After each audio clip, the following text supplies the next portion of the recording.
trailers to get you revved up and ready for the launch of a lifetime.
Come on in and get your seat and sit down.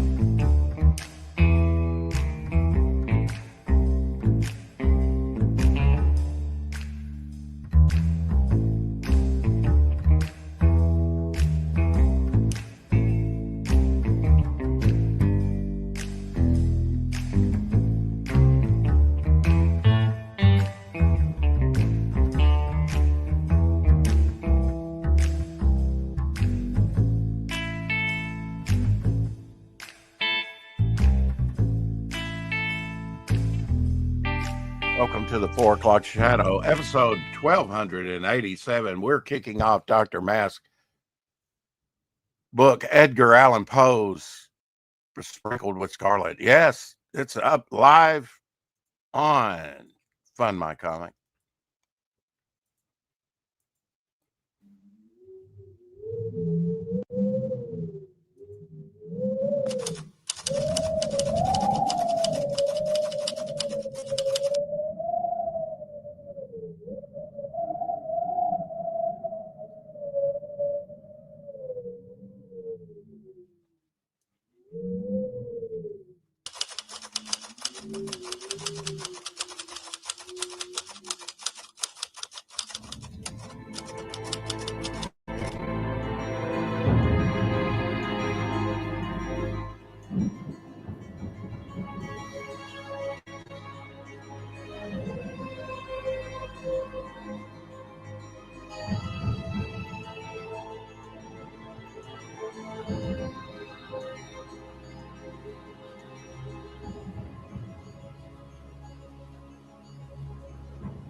Coming soon to Fund My Comic. Nay, true believer, it is here. 7 backers already, $295.92. Don't ask me how we get the cents on there, but we'll take every dime we can get. 23% there, asking for a modest $1,300, which, yes, is a lot of money, especially nowadays, but I think we can do this and knock it out of the park for sure on this campaign. This is a good-looking campaign. 44 days to go. Just launched today. Today is the day. We'll be running all the way through Christmas and beyond to December 27th. Very good start. 7 backers. Looks good. Good-looking campaign. Good-looking artist within the community and outside the community. Just a well-rounded looking campaign. offering you all the sweet things that you want. I mean, some of the top artists, on the fringes of sanity. If you did sign up and you do back, you get this promo card, Dr. Mask promo card, coming 2025. Yeah. Uh-huh. It's coming your way real quick. Sketch cards are available. Beautiful looking sketch cards if you like the dark and the morbid and the, a little bit offbeat. Very nice to have original artwork. Very affordable. Very cool. I mean, my gosh, that page there is vastly underrated right there. That's nice stuff. Yeah. Yeah. Got even Preston, a piece by Preston there. Love the homage cover, the midnight homage cover. A lot of people aren't even familiar with Ajax Comics, being a smaller publisher. I can't get through the Instagram today. Okay. We'll drop it the other way, which is in the chat there for you, my friend. And that's not it. Wait a minute. That's the sign up link up. The sign up link up is still, to sign up for this is separate and it's still there. So if you want to slide on in, hey Bone, if you want to slide on in and sign up to get that promo card, and as if it was, before launch, go ahead and do it. Maybe he won't notice and maybe you'll get that dope looking card. Yeah, I meant to look this one up. I haven't taken time. I've had time. I haven't taken time, but 1950s, I believe, midnight on this. If it's not 50s, it's 40s, but I think it's 50s, definitely. Pre-code. No, after code. So that tells me, yeah, definitely 50s. Got the big authority code there on the cover. We need to replicate that somehow, not necessarily. I guess you could. You can do a little variation on it. Richie's piece there, though, that blue line piece is wonderful. Yeah, you want to get your own character on an illustration. You can do that. Pencil and ink sketch card by Kevin Conrad. He's the one that did these here. What is that? 10 cards to choose from. Very cool. Very cool stuff. This one here, which I know is Dr. Mask, but reminds me so much of Taskmaster, the original Taskmaster, created by George Perez, I believe. At least he's the one that drew his first appearances in comics. It's good to see you, Bone. Haven't seen you in a while. Shadowhawk saying, hey, Bone. Hey, Bone. Hey, Bone. Check my messages. Oh, got a message from Dr. Rex. Hi, Rex, running a few minutes late. Give me 10 and I will hop on. Absolutely. There we go. We can give him 10 minutes. We can do 10 minutes of filler just looking at this beautiful campaign. But yeah, you want to, slide on in, go sign up. The sign up is in the chat there for the promo card. Yeah, and maybe he won't notice. Sign up for this. And if you back it, you get this dope looking promo card, which I believe is artwork by,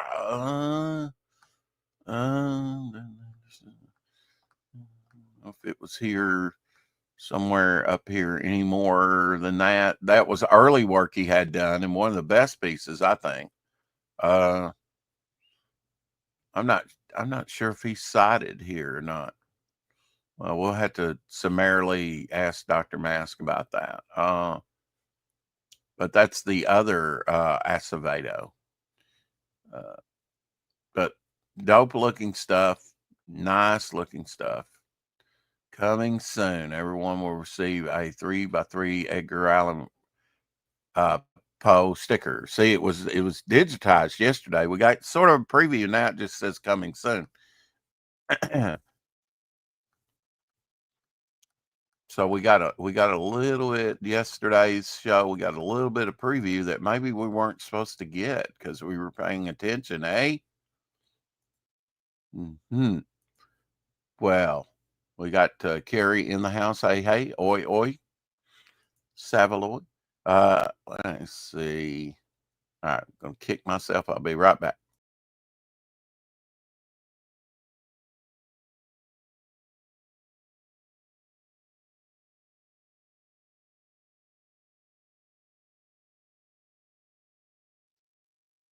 See, I'm back.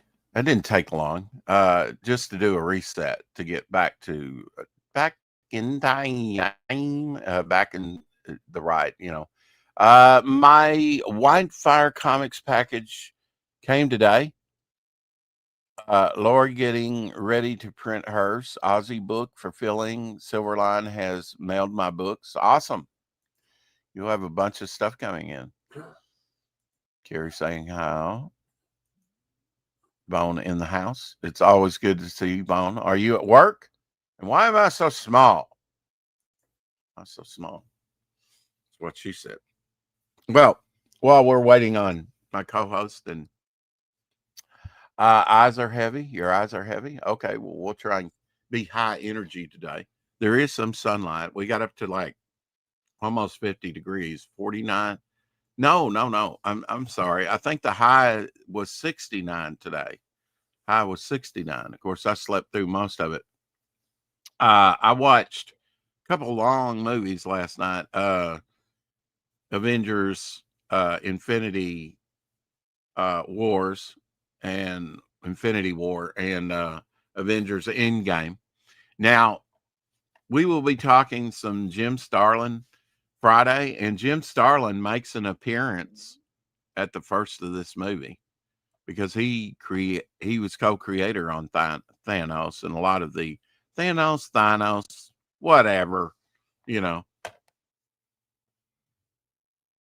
If you want to know the scene that he was in, it was when he and Captain America and some others were sitting around, sort of having an intervention. And I'll tell you Hey, that. Rick. Oh, I'm already home. Weather has been nice down here. Cool. Hey, Shadowhawk. What's going on, buddy? Well, as I said, even though it was nice today, and I've been skipping, Mom wanted me to go to the bank for no. I think I saw her Sunday, and all this week it's been like something, and I've not made it to the bank to get her money. Not that she's in a hurry for it, but if she was, she'd call it and say, "Hey, what's going on? Did you fall down? Did you die on the stairs or something?" Right. But yeah, yeah, it's been nice weather. I just overslept, tried to stay in bed, watched Infinity War and Avengers Endgame, which are long, and probably a few other things. I told you I watched some of the Star Wars stuff recently. I watched Solo, right? Right. The Vision, the actor that plays the Vision, is Uh-huh. in Solo. He's the bad guy that's sort of over Red Dawn that they have to pay the money back to. I said, man, he Oh, looks familiar. He looks familiar, and I I couldn't didn't quite. realize that was him. That was him. He did. Oh, you've seen Solo. I wasn't sure if you saw Solo or not. Yeah, I saw Solo. I just didn't care for it. Okay, all right. Well, I came across Oi, oi, this. Bone and Carrie. Hello, hello. A couple of Malibu Suns. A couple of Malibu Suns. This one having Jim Starlin on the cover. We will on Feature Friday be featuring Jim Starlin. Look at that, very young Jim Starlin. Uh, Oh, Before you, very intense looking Jim Starlin. And then if you want to see his older, newer version from like 2017, because or 18, I think this was, I think I caught the copyright on Endgame here. It's like already 2017 on Endgame. I remember going to see this at the movies. But Jim Starlin is in this, if you know what he looks like currently, somewhat. right. He's at when Cap's in sort of that talk it through with the vets. It's been 5 years. How am I coping? He's sitting there and he actually has a line or a few words he says, in the movie. So Oh, that's cool. that's neat that they and if you didn't know what Jim Starlin looked like, you wouldn't know. I'm like, hey, that's Jim Starlin, which I've probably said before, but that's kind of apropos since we're going to be covering all things Jim Starlin. Well, not all, but a bunch of stuff. What a bunch of things. Yeah, a bunch of stuff. Maybe tomorrow or Friday we'll have on Keith Gleason. Also, Friday, definitely, we're going to have Matthew Craig to talk about Night Slayers as well. Everybody seems to want to come on Feature Friday. I don't know why. And then, of course, when we talk the next week about Mark Silvestri, Frederick wants to come back on because that's his favorite artist. Yep. Weather has been nice down here. Glad to hear that. Solo was with Mario Van Peebles is the one I know. And welcome to the show, Dr. Mask. What's happening? Hey, how's it going, buddy? We finally get to see Mark's face. How's it going, Mark? Good. Yep. How are you? Good. You gotta be happy. You gotta be happy. You're off to a good start. Yeah, I'm excited. Yeah. No feeling like it in the world. Is this your first comic book? Yep. Yeah. First I kind of took that campaign, first everything. Yeah. I remember sending you a text after seeing some of the early artwork and going that you posted, and it was like, are you working on a comic book? And you're like, maybe. Could be. Mark, what state are you in? I'm in New York. I'm in upstate New York. You're in upstate New York. Oh, it's awesome up there. Yeah. Little chilly. Little chilly right now. Yeah. Just put some more red pepper flakes on it. Yeah, we got snow first snow a couple days ago. So yeah, we got nailed on Monday. Bad. Carrie says, wow, Dr. Mass is a little bit of eye candy. Tell Dr. Mass, Eric and Boyd says, hi, Eric. Am I allowed his link today for campaign? Yeah, I'd already hit close down before I could send you the link. But I've been dropping his sign up link. I told him even go sign up. Maybe you won't even notice that they slid in and you'll get the promo card. Yeah. You do get a free promo card. Now, you got a few extras. So you got a few extras. Yeah. That's always good. Yeah. And man, I've got so many questions. I know Shadowhawk probably does too, because he's a big Edgar Allan Poe. And I was even searching my memory about when was I introduced to Edgar Allan Poe? And probably in school, but also in the Hammer films. Yeah. Like the Pit and the Pendulum and all that. Oh, yeah. Drawing. Probably in the 70s, because I'm not sure I got to see any of that any earlier than that, but yeah, Vincent Price doing a lot of those, and Peter Lorre, and just some I think I was great probably actors. About 9 or 10 the first time I saw The Raven.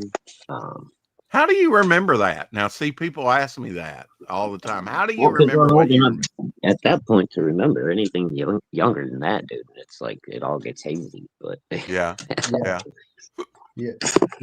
The stuff I do now is the stuff I don't remember. Well, if you don't mind me putting you on the spot, I need to see what all is behind you. I see Batman's crotch there. Yeah, it's part of the Batman room. Oh, very nice. I don't know if I could turn this thing, but I don't know. Yeah, no need to mess with it, but yeah, wow. Oh wow! Yeah, we got curtains. We got old Superman curtains. It looks like. Is that Superman? No, that's Batman. Batman? Okay. All right. Just saw the red there, and I was like, maybe that So was the old. Anyway. I'm getting a strange feeling that you're a big Batman fan. Indeed. Well, I would think that you're a big, because Batman started out really in the noir type, the old school sort of Phantom Shadow, Doc Savage, the Spider, on and on of the pulp era, right? Yeah. Do Yep. you own any pulps, or do you got them on digital and you read through some of that stuff, or? I I don't own any pulps. It's Okay. funny you mentioned it because I did look. I can't remember the pulp now, but it has a cover of Edgar Allan Poe with a raven on it.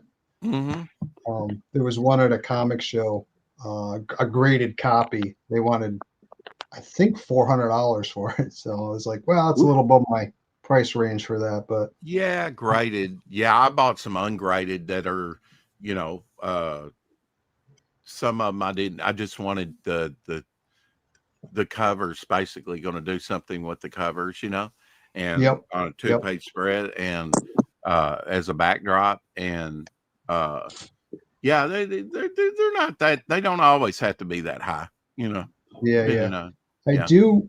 I did pick up. There's a guy I run into at cons sometimes, and his grandfather.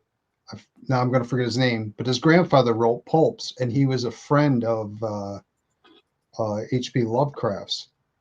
Mm-hmm. Oh, And wow. his grandmother also wrote pulps. So I actually have a couple of collections that he did of his grandfather's stuff and of his grandmother's stuff, which I've been reading through those here and there.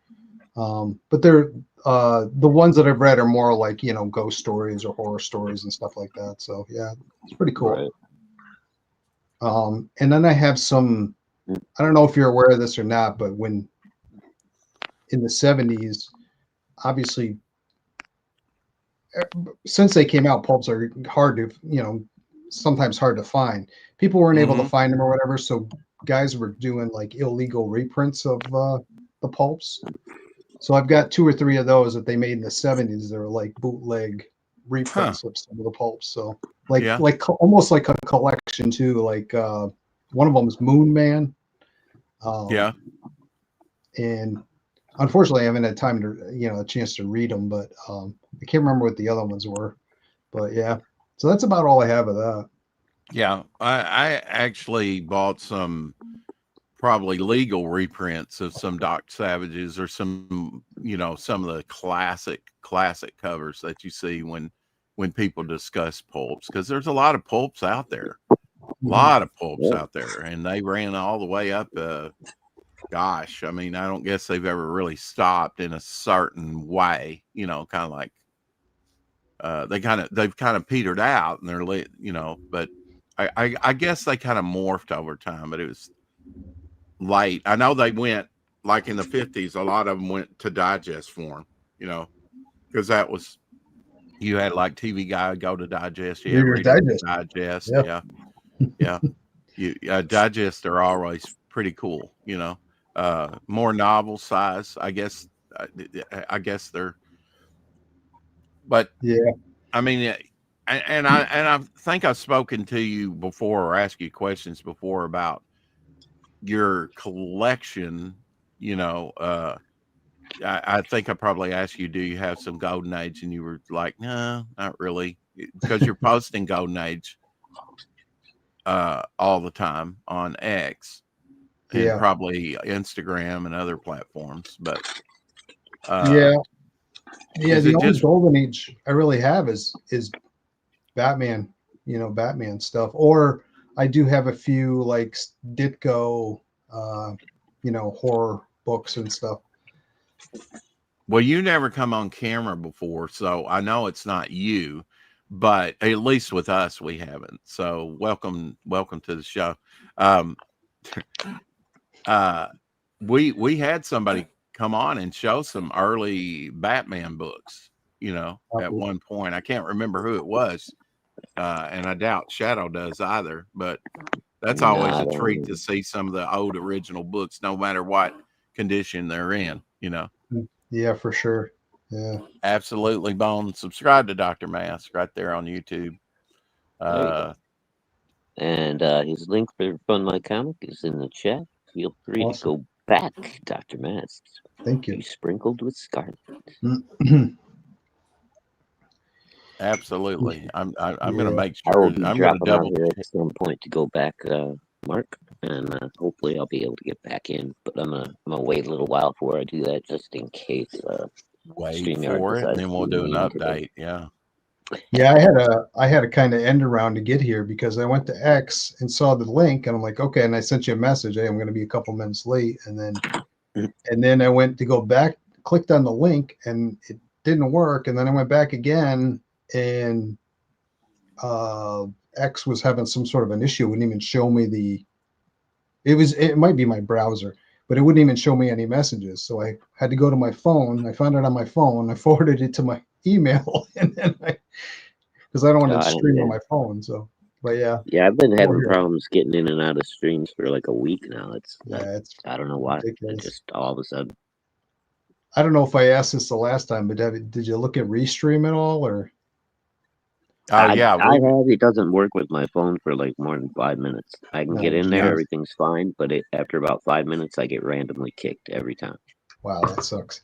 Yeah. That's fine with me. I mean, I actually did one restream last month, I think. Because they send you a Gmail or whatever, an email saying, uh, this is your what you did with restream, and I did one video without Shadow, Okay. late night while he's already went to bed. Oh, Omer Glitch, my God. I'm not even going to highlight that. I'm just going to say hello all. Jokes aside, what is the comic about? Eric and Boyd cutting right straight to the bone. Yeah, so it's kind of like a greatest hits of Edgar Allan Poe. Um, this famous scenes from his stories. So one page will have text from that, his words from the story, and then an artist shows what that scene looks like. So, and then Dr. Mask is the host, kind of like the mysterious traveler or the crypt keeper, Mm-hmm. who introduces the stories and closes out the stories, and that's in comic book form. And Yeah, he's narrator. also in every he's also in every piece of artwork in the book. So it's kind of like a Where's Waldo too. You got to find Dr. Mask in the You piece of artwork. mentioned the Traveler, and I know you're a big Steve Ditko fan. People don't even really know the Traveler, yet he was kind of like one of those narrators of comics in the 50s. Uh, Yeah. Showed up around the time that Phantom Stranger did for DC Comics. Interesting. Yeah, They look yeah, similar. yeah. Phantom Stranger is actually I was shocked to see that he went back all the way to the 50s with National Comics, DC Comics. Yeah, the thing I liked about the mysterious traveler, and I wish I could remember the woman that was in. I think she was in Scary Tales or for Charlton, Well, but Mm-hmm. they weren't just they weren't just in a little box at the beginning saying here's a story. They showed up in the story. They were all throughout the story. Which I thought was interesting. You have a Midnight Ajax comics. That's from the 50s. I Yep. kind of, do you know what year that is? Because I know you post these things all the time. No, I am the worst when it comes to. It says 1957 right there on the Oh, it does. description. Okay, I couldn't read Yeah, that. It does say yeah. it on the Otherwise, I cover. wouldn't remember. Oh, cool. Yeah, Yeah, I knew it was after code because it's got a big authority code there. yep. It's amazing how large some of those authority codes got after it was enacted. yeah, some of them Just got pretty huge.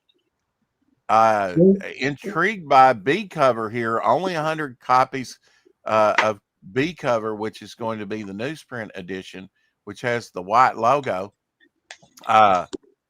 But now, don't you have that in an all-in down here as well? Yep, you can buy all three of them. And on Fund My Comic, it's best to find like the package you like and back that because of it has kind of a wonky shipping thing where if you, it's like, say you buy 2 single comics, it's going to double charge you for shipping. Whereas if you buy a bundle, you only going to get charged once for shipping. So, Right. Yeah. but yeah, you can get all 3 of them there for $31.99. So that's a pretty decent discount. Yeah, that's a nice price too. What is the page count on your book? 28, including the cover. Okay. So, and when you say your main character, Dr. Mask, is throughout the book, as a narrator, right? And then maybe at the end of the story, because sometimes the narrator would appear at the beginning and the end of the story, almost like what if watcher. Yeah, if you scroll down a little bit more, you can see what I'm talking about. But but he just appears in the art. So there's a picture further down from the lake that Jim Whitting did, and it's pretty obvious where Dr. Mask is in that one. But it's different places. Like he's in that picture there. Yeah, somewhere. I love that blue line, that upshot. That's nice. Yeah. Obviously he's right there, you know. Oh yeah. Well, I mean his symbol. I mean, I don't know, his face. Yeah. So yeah. I never really thought much about it. You know, he without the fangs there, if I can say fangs. Yeah. On that piece, he and there was one piece here somewhere. And we saw You're Coming Soon. That was kind of pixelated yesterday, so we kind of got a inside of what that sticker looks like. Yeah, I was trying to how to preview that without previewing it, you know, and it was I just said, well, it was pixelated, yeah. Right. It's great that you can choose your own illustration here on the sketch cards by Kevin Conrad, and he's got 10 already up on the campaign. I see. Yep, they're limited to 10 each. There could possibly be more, but like I when I talked to Kevin, he's like, let's make it 10 because he feels comfortable. That's how many he could get done in the time he would have. So yeah, this one of the close up there, it looks like Taskmaster to me. It does a little bit, doesn't it? Yeah, a little bit. Yeah. I love Taskmaster. I love the concept of Taskmaster, and you know, of course, I was a big George Perez fan, and I think he was co-creator of Taskmaster. Yeah, we must be one of the few people, Rex, because I love the Taskmaster too. And I just feel like it took him years to figure out what to do with this guy. I'm like, this guy should be one of the most powerful guys in the, you know, and then it would be like he'd come and he'd tangle with some villain and then he'd run away at the end of the story. You know? Yeah, he's actually a mutant. According to Marvel lore, if I remember what I've read in the past, and I haven't read any. The last Taskmaster I was exposed to was the female that got shot in the head in Thunderbolts, and then they summarily was in the Black Widow movie. I watched both those recently for the first time with John. Yeah, that was not the same Taskmaster. No, it wasn't the same Taskmaster, but then maybe, you know, I mean, look, he had the flared books like the boots like Captain America, except they were white. If memory serves me right, made his first appearance in Avengers 197, I believe. I think. Anyway, right. Yeah. Right. I used to have like 10 copies of that. No more. You know, somewhere I came up with some. Now they wouldn't have graded 9.8. They would have been high grades, but the copies I came across, and I can't even remember where I got them. I got them in a bundle. They had occasionally, I guess they were maybe newsstand copies, because sometimes they would have splatter on them, ink splatter on the cover, you know, from the top, you know, because they marked them in different colors for different months or dates, you know. That's that little color section up at top, you know. You never hardly pay any attention. I had a Dead Man from DC Comics, that limited series from the 80s. that had splatter on the cover too. I had one that was clean and one that was splattered, but I bought the splatter as an error at the time off the stands. I always like to catch weird errors and things like Right. that. And Yeah. I know that that's not much of an error, but it's that was that Garcia Lopez limited series Yep. that was came good. out. That was so good. So it was a very dramatic cover. I think it was an issue 1, but yeah, that used to be a thing, you know, since they sort of spray painted the tops, you know, green, red, I don't Right. know, Right. I remember blue. that. Yeah. Yep. And every now and then, you know, it just overshoot or whatever and get on the cover, which was crazy to me. But you'd think they just don't pay that much attention. But where does your love for Edgar Allan Poe come in? Just So ever since, like, I think it was junior high, or it might be might have been even before that, 6th, 7th grade. Sierra. We would read it in school, Yeah. and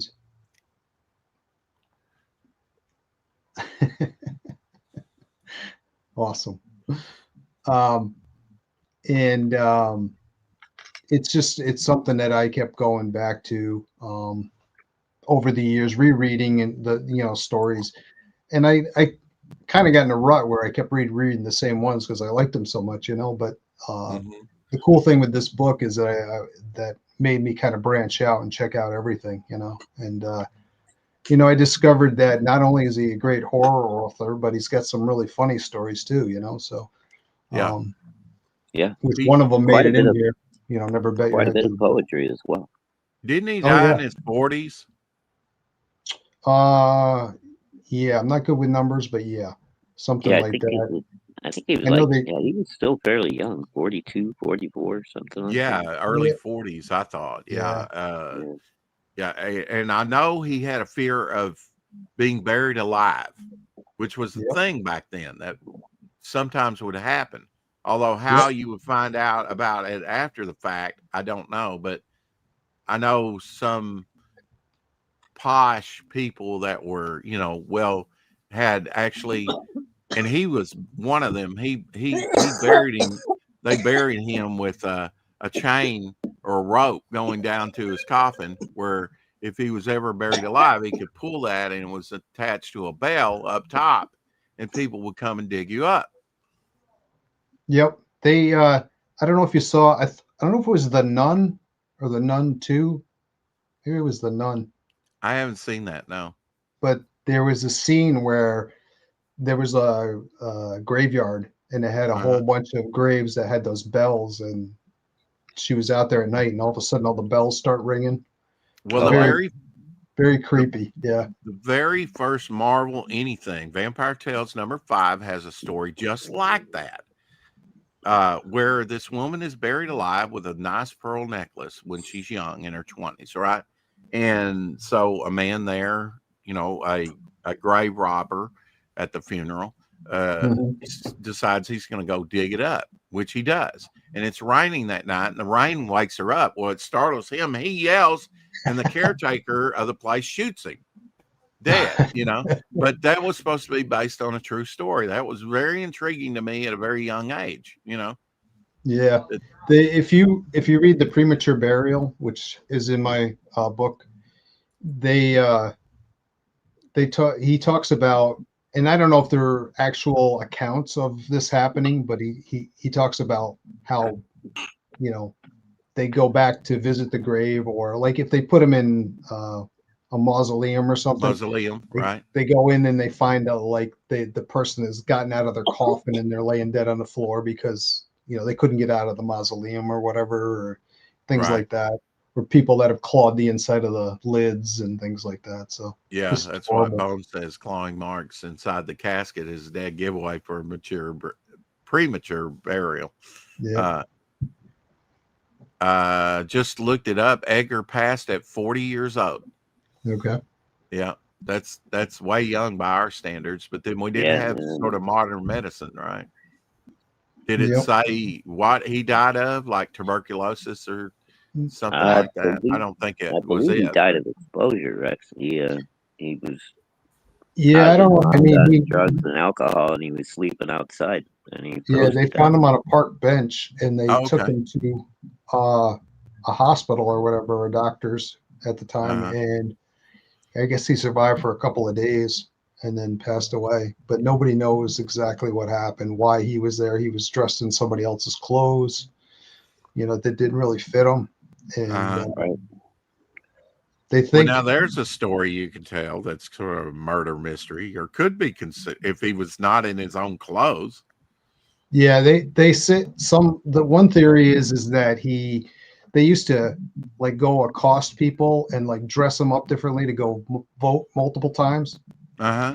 So they think that maybe that Was it could be what around happened to election him. time? Yeah. Oh, So it's getting deeper. Yeah. Was yeah, he yeah. successful writer in his own time? Did he get credit, or what? It was after his death.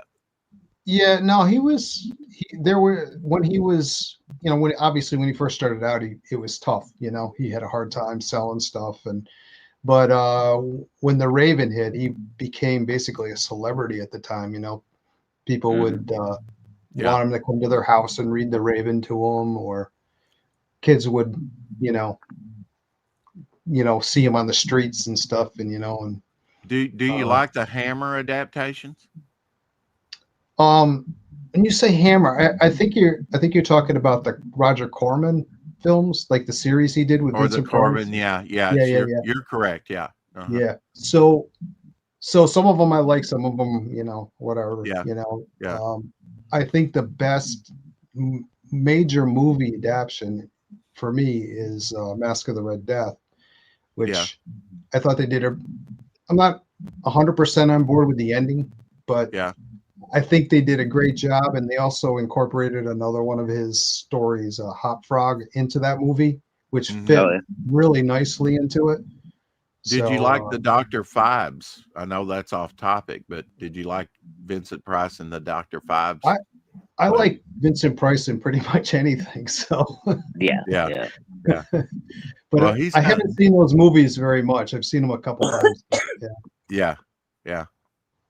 yeah. Those are pretty creepy. That's like the Witchfinder General too. I mean, if you've seen that one, he's one evil guy in that. Jeez.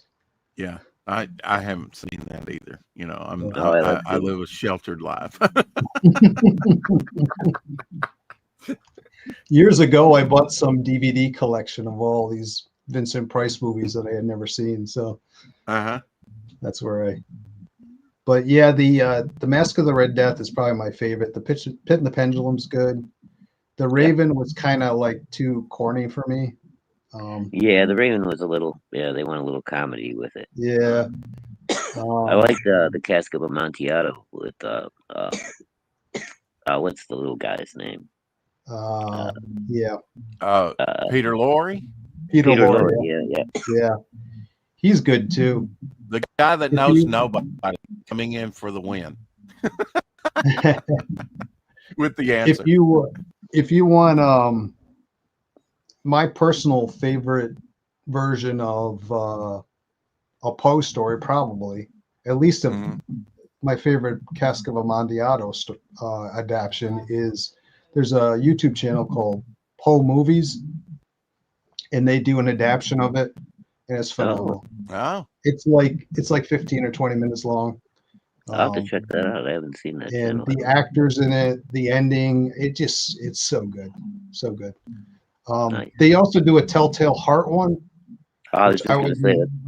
Yeah, that's another one of my favorites. The old Telltale Heart. yeah, this one, and I see where they're coming from, but I don't quite, I still, I don't know if I'm on board with it, but when they read the story, when you read the story, they never really say who the narrator. It's just the narrator. You don't get a name or whatever. yeah. And but they're saying in that particular story, if there was somebody living with some older person, blah blah blah, it was probably a woman.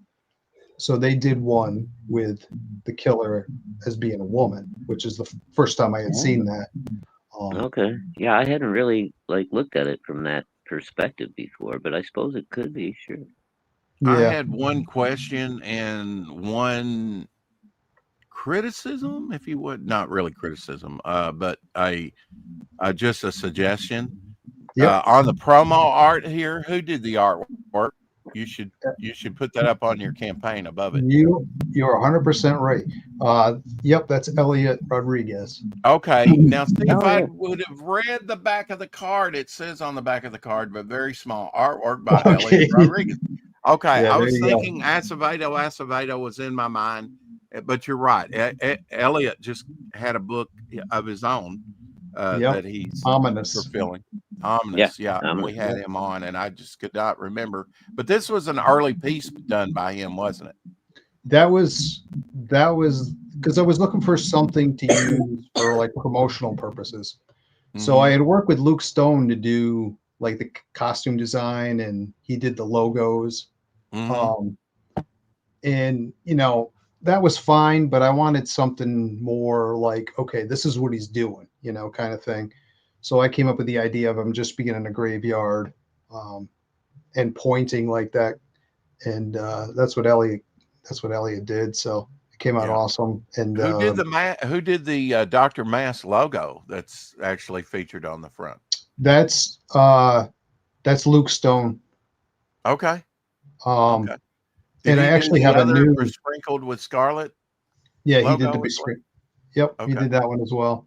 I was surprised by this artist. He's Russian, Alexei Gorbut. I've actually shown some of his artwork from X. He does kind of black light coloring. Yeah, he does a lot of fantasy stuff. Yeah. And Sort of D&D I love his stuff. type. Yeah. No, I was gonna say I love his stuff, and then when I saw it, and like a lot of these stories, I feel like are at that time. So, and I thought he would do a good job, and he did. He did an awesome job on. He did the Black Cat. So, a lot of people are like, Batman doesn't need a gun, but he started out with a pistol, a revolver. yep, I'm sure you've read those early reprints or whatever, right? Yep. Of his first 2 years, where he was more like a mysterious, scary. I will drop you out a window. I will choke you out. I will throw you in a beaker of acid. A type. There you go. Big Treasury edition. Look at that. I just recently read this one, so yeah, it's so. Look at that. Look at that. I don't know. Maybe I mentioned that before. Did Shadowhawk? Were you saying that like creeped you out? I don't know. Somebody was saying that the Joker really creeped him out in that. Oh yeah, yeah. Yeah, maybe it was you. It was Yeah, I really. think it was that's a very creepy Joker in that one. Yeah. Yeah. He. I mean, back then Jerry Robertson, and then they didn't play. I mean, it was like mad scientist died. I mean, he'd kick you off of. I mean, he would shoot you. He had a pistol for. I don't know. At least even Bob Kane's been asked. If we were to look at your artwork, he'd say, well, the first 2 years. What's the quasi-essential Bob Kane on Batman? He'd say the first 2 years of Batman when he first got started. Because I mean, I think he handed off a lot of the art chores after that. He might tweak and improve and stuff like that, and came back in the 60s and maybe did a few things. But yeah, I mean, that's when he was really invested in it. It's like, I created the character, and I kind of got him off the launching pad, and he was popular, and then I kind of let others do it, and that he's been rolling that paycheck ever since. It seems like, I know it. I mean, he's like the Stan Lee of DC, I mean, you'd say, well, he created Batman. What else you need to do? Well, I mean, there's two kinds of creators, well, kind of three. There's some that might create a character or two. There's some that might create, a handful. And then there's some like Jack Kirby or myself that create all the time. Yep. I created a new character last night, or a couple new characters, by the way, just to digress a little bit. King Viper there. Nice. And very noir. We got these in. I think you've seen that. Been doing portals lately. No, this isn't Space Bog, but this is a sort of a new thing. Sometimes you just want to get it. The Dark Well, Nice. the That's bubbling creepy. cauldron. Yeah. Yeah, that's right up your alley, Dr. Mask. Yeah, I like that. Yeah. Time portal. I'm like, Cool. how do you depict these different type of portals? My serial killing clown that Bog goes up against in Grave Tales. Nice. I'm gonna have to work on his costume colors. I've actually found the color guide to that, and this Looks. this is on something else too. But he may look too colorful. I was gonna say it looks a little McDonald-ish, Ronald Yeah. McDonald. The colors. Yeah. That one's And cool. I did another Geo. Yeah. I like to draw Geo. Sometimes you just want to loosen up. And then this was a new character here, space character or alien. Nice. And yeah, I've been doing portals. This is one called the Lurker. Oh, that's cool. That's Ditko-ish. This is chaotic portal. And we just got a regular portal. And actually doing these, I was like, man, I need to do a card game, There you go. I mean, not that I'm into games, but it would be neat to have a game where you have prizes, and then here's a dark portal. So, and the last character I did before I got started on that was Ladybug, and got bags here, which is Nice. And some of the darker characters, the director, and he's on the Jimmy Reyes cover. Yeah, that's cool. He's gonna be a really dark character, and the dark ones. Nice. It's just concepts that I'm working with now. But yeah. Sometimes you got to do creepy to show people you can do creepy. I got some. I was going to say I got some original art if you wanna see it. Absolutely. And I thought you were going to have a contest today with something. Ooh, that's a sweet piece. Yeah, that's your homage to that Ajax comics. Yep. From 1957, I think you said. Yep. I had seen that cover before. I don't know that much about it. Was it a one shot? No, I think it lasted about 6 or 8 issues. Okay. Yeah, that's beautiful. You've got to be very proud of that artwork. Yeah, I am. It's awesome. It's awesome to see your character get drawn. I mean, you're lucky you can just draw it, I don't know if I think maybe I showed this one. No, maybe not. I haven't seen that. This is Anthony Pugh. He did Wow. Cask of Amontillado. Wow. But he had this piece at a con, and I'm like, I gotta have that. That's pretty awesome. Yeah, that's nice. But that piece is not in the book, correct? No. He did Cask of Amontillado. I don't blame you there. That is a wonderful piece there. I mean, do you go to many conventions or just occasionally? As many as I can. Like this year has not been good for me for conventions because my son plays baseball. Ronald McDonald, I like it.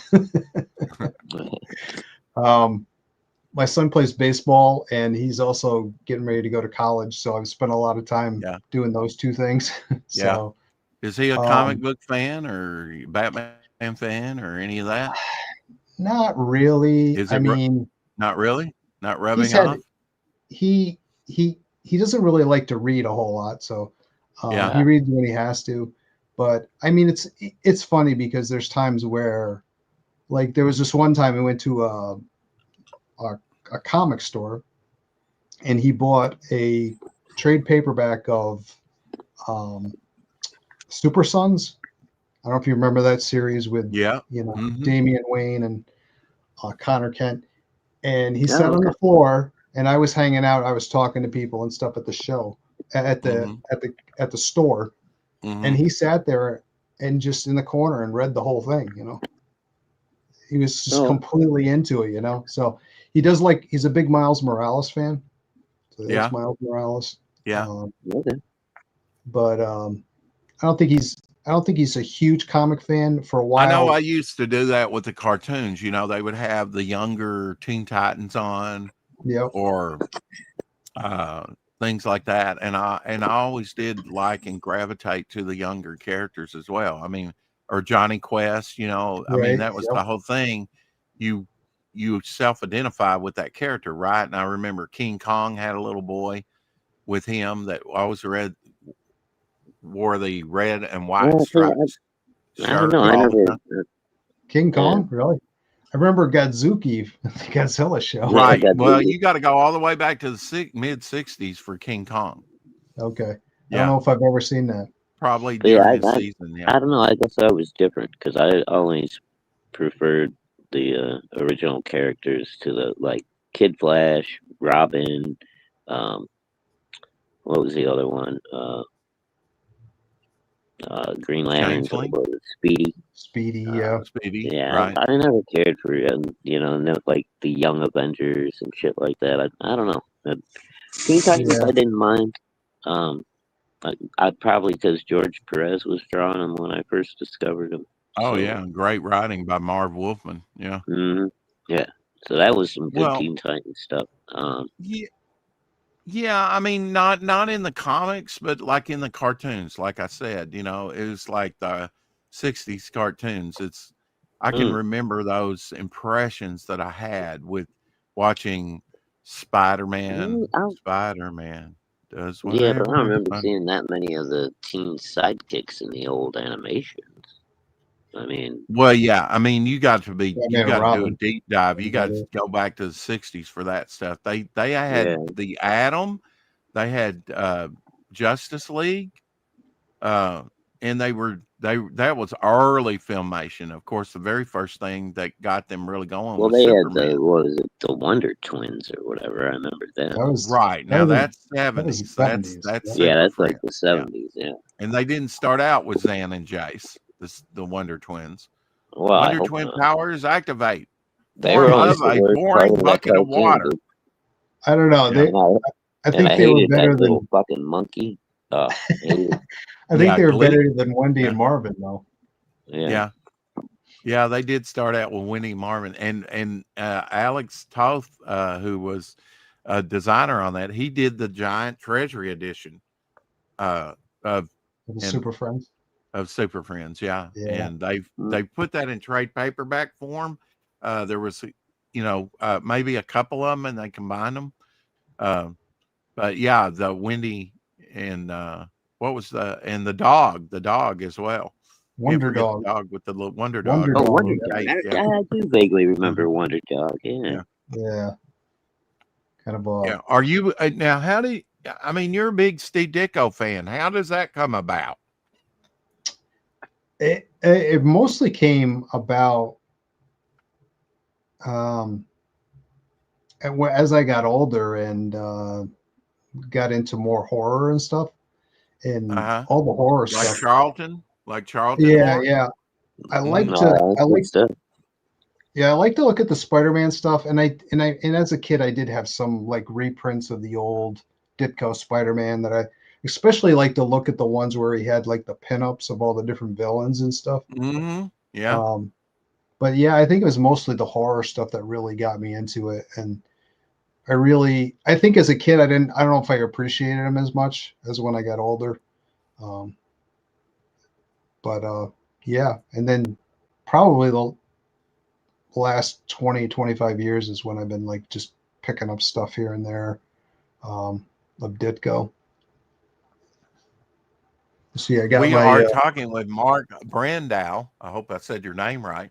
Um, he has a new book out over on Fun My Comic. Edgar Allan Poe's Besprinkled with Scarlet. Why did you go over to Fun My Comic? And um I mean, no, Luke was a big collaborator with you. All right, yeah, wait 1 second, Rex. This is perfect timing. I'm gonna pop out and see if I can zip in there real quick and back this thing. I'll be right back. Okay. And I'll drop you the link in the chat again. And while we're waiting on him, we're going to watch the trailer. Awesome. And then you think about your answer for that. So. Okay. Beaver pace around here. Mr. Low Energy. Aye. It always reminds me of Johnny Quest. Oh, Aye, Haji.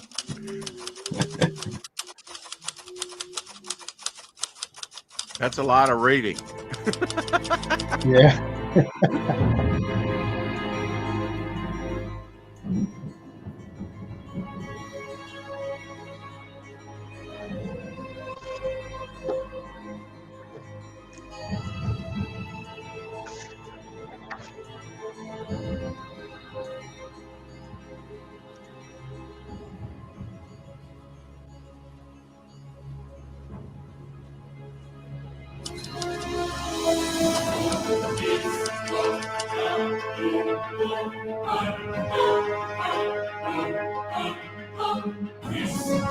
Love that quote. Yeah.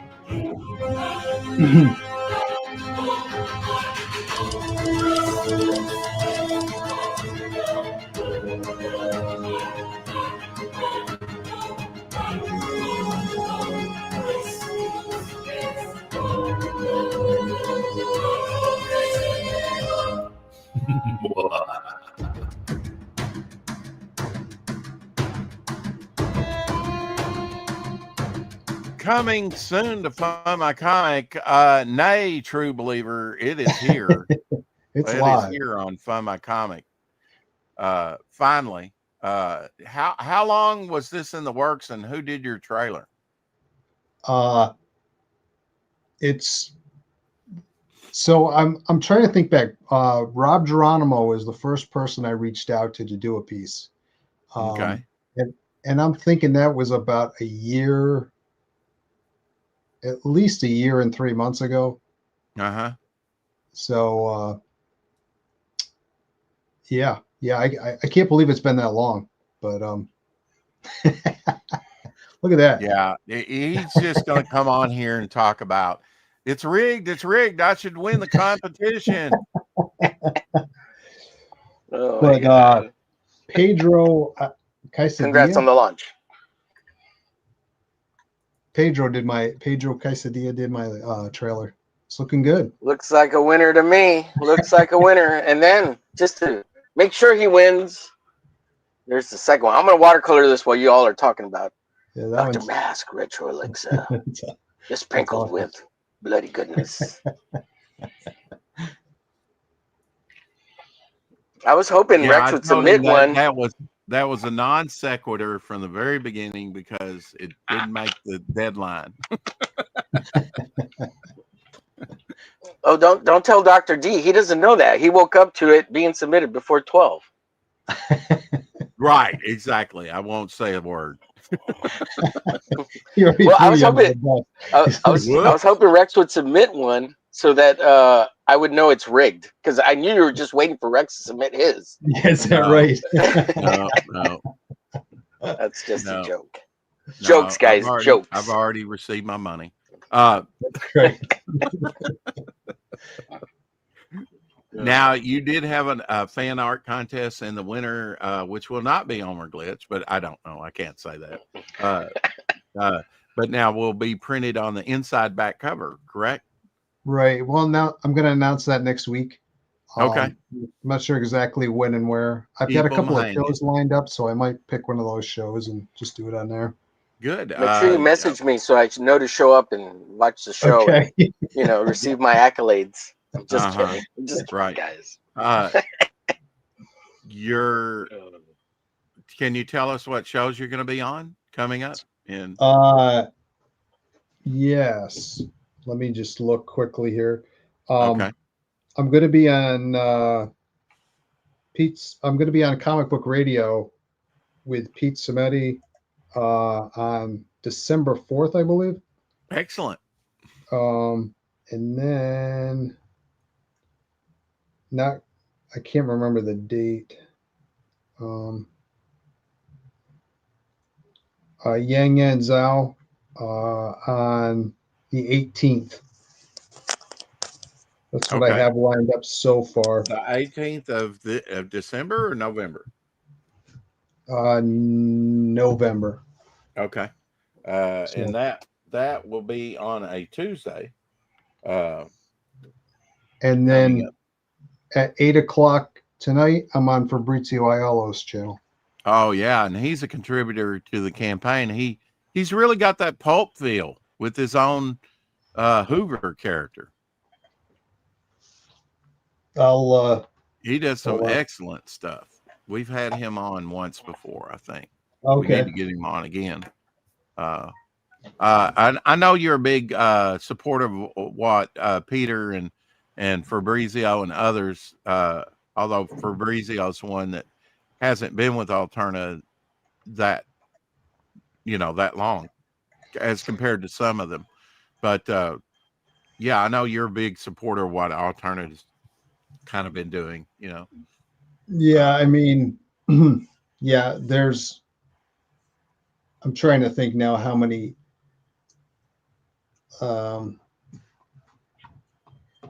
guys that worked on the book, are at Alterna or were at Alterna at one point. There's probably 4 or 5 of them.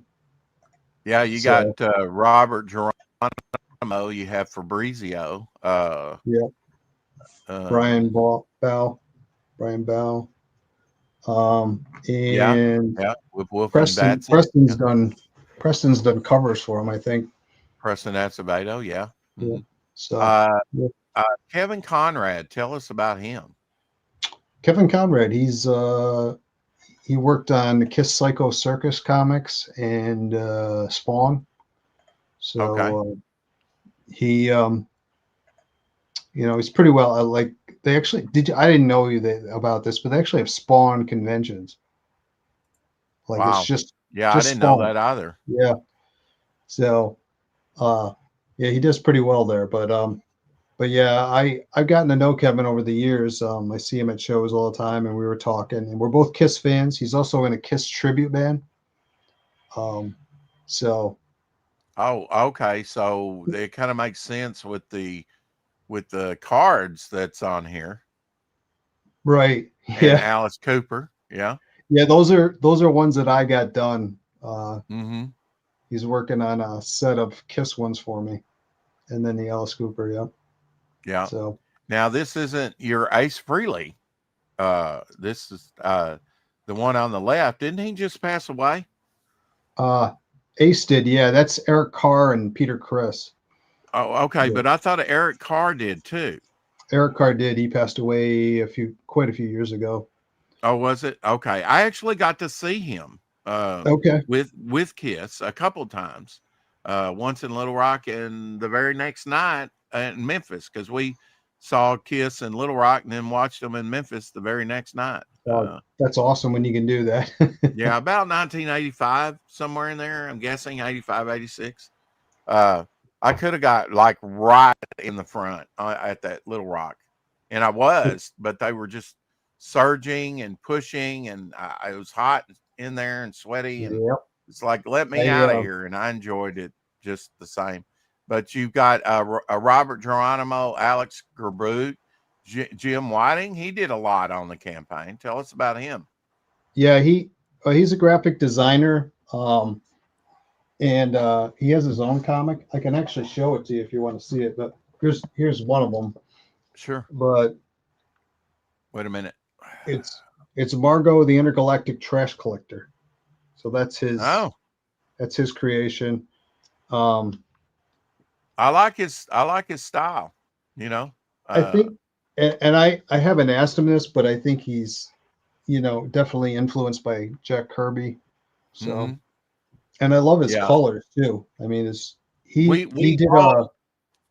Dr. Mass, you have an appreciation for what's come before, the history of comics, and even its pulp origins, the roots really of the tree, Yep.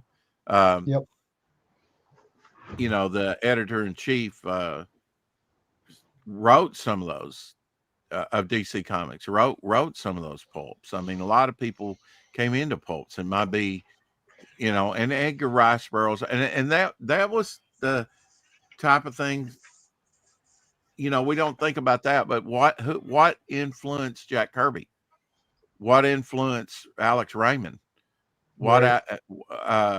or Holberg or Frank Frazetta? You know, what influenced these great giants to become great themselves? You know, they had to have their own influences.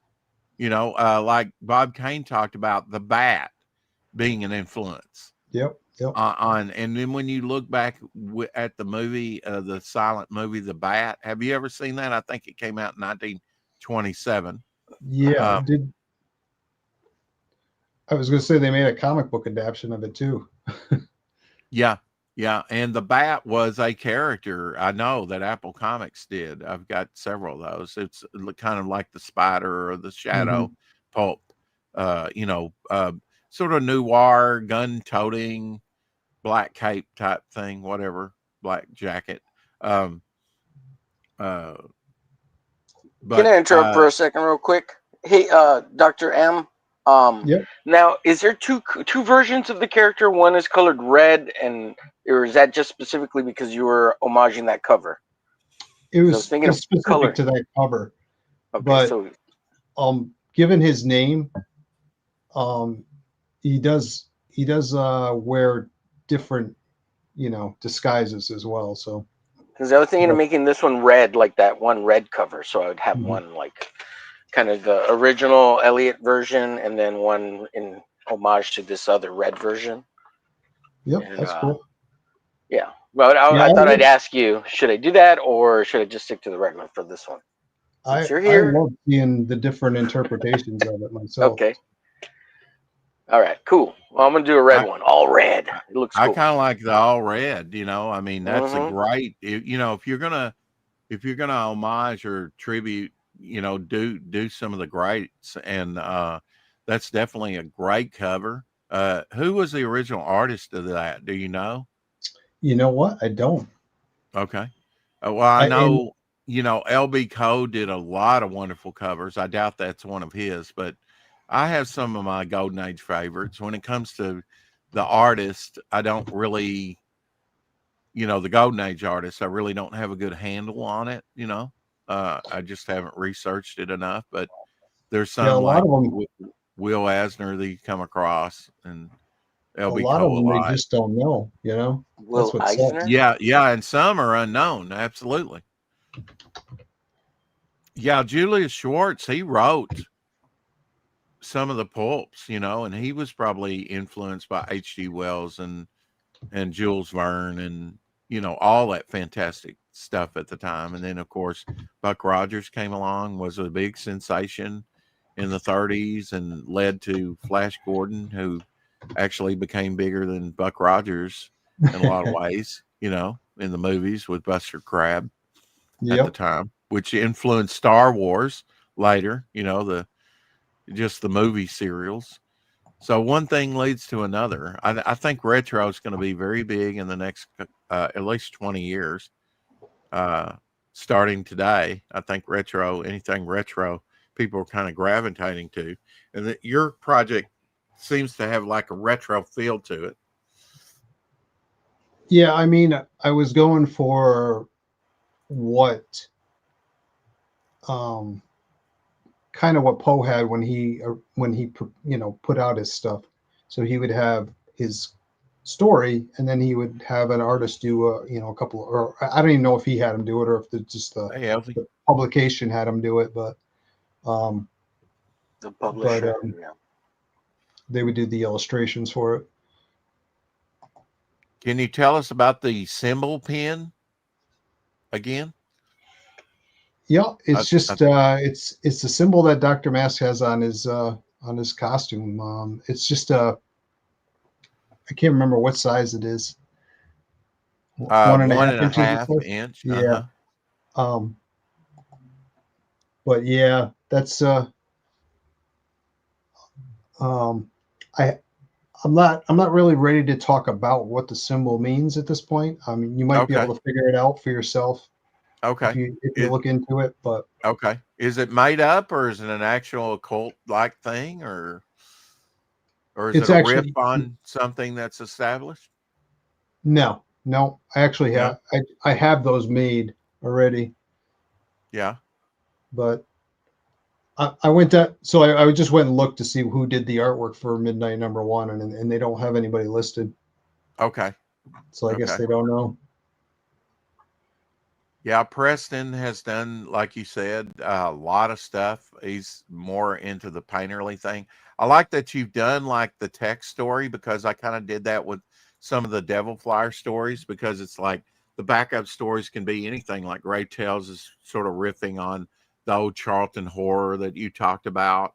I guess I thought, and I was never a big fan of the big text stories, but it did have its place, and I was aware of it. Right. And I wrote this last thoughts of a dying man, a Dirty Joe story, which is a 2-pager. So it's got a lot of dialogue there. He's his last thoughts, so he's sort of narrating his last thoughts. He's on his dying bed, and uh, it does. I'm glad that you kind of went uh, back to that somewhat with your project. That you do have like text with some graphic background and stuff Mhm. around bordering, but and to go with the art. You are you going to continue with that after this book? Because I know you've got more Poe stories you want to tell. Yeah. So the next one's going to be called "The Dream Within a Dream," and I haven't decided yet, but I thought about doing, and I can get your opinion on this, what you think, but I didn't want to stick with the black, white, and red. I was going to do black, white, and a different color. But I kept Mm-hmm. saying to myself, what's the color of dreams? Hey, Almond. So I don't know. I don't know if it would be blue or red, white, and blue. That sounds Right. patriotic. Red, white, and yellow.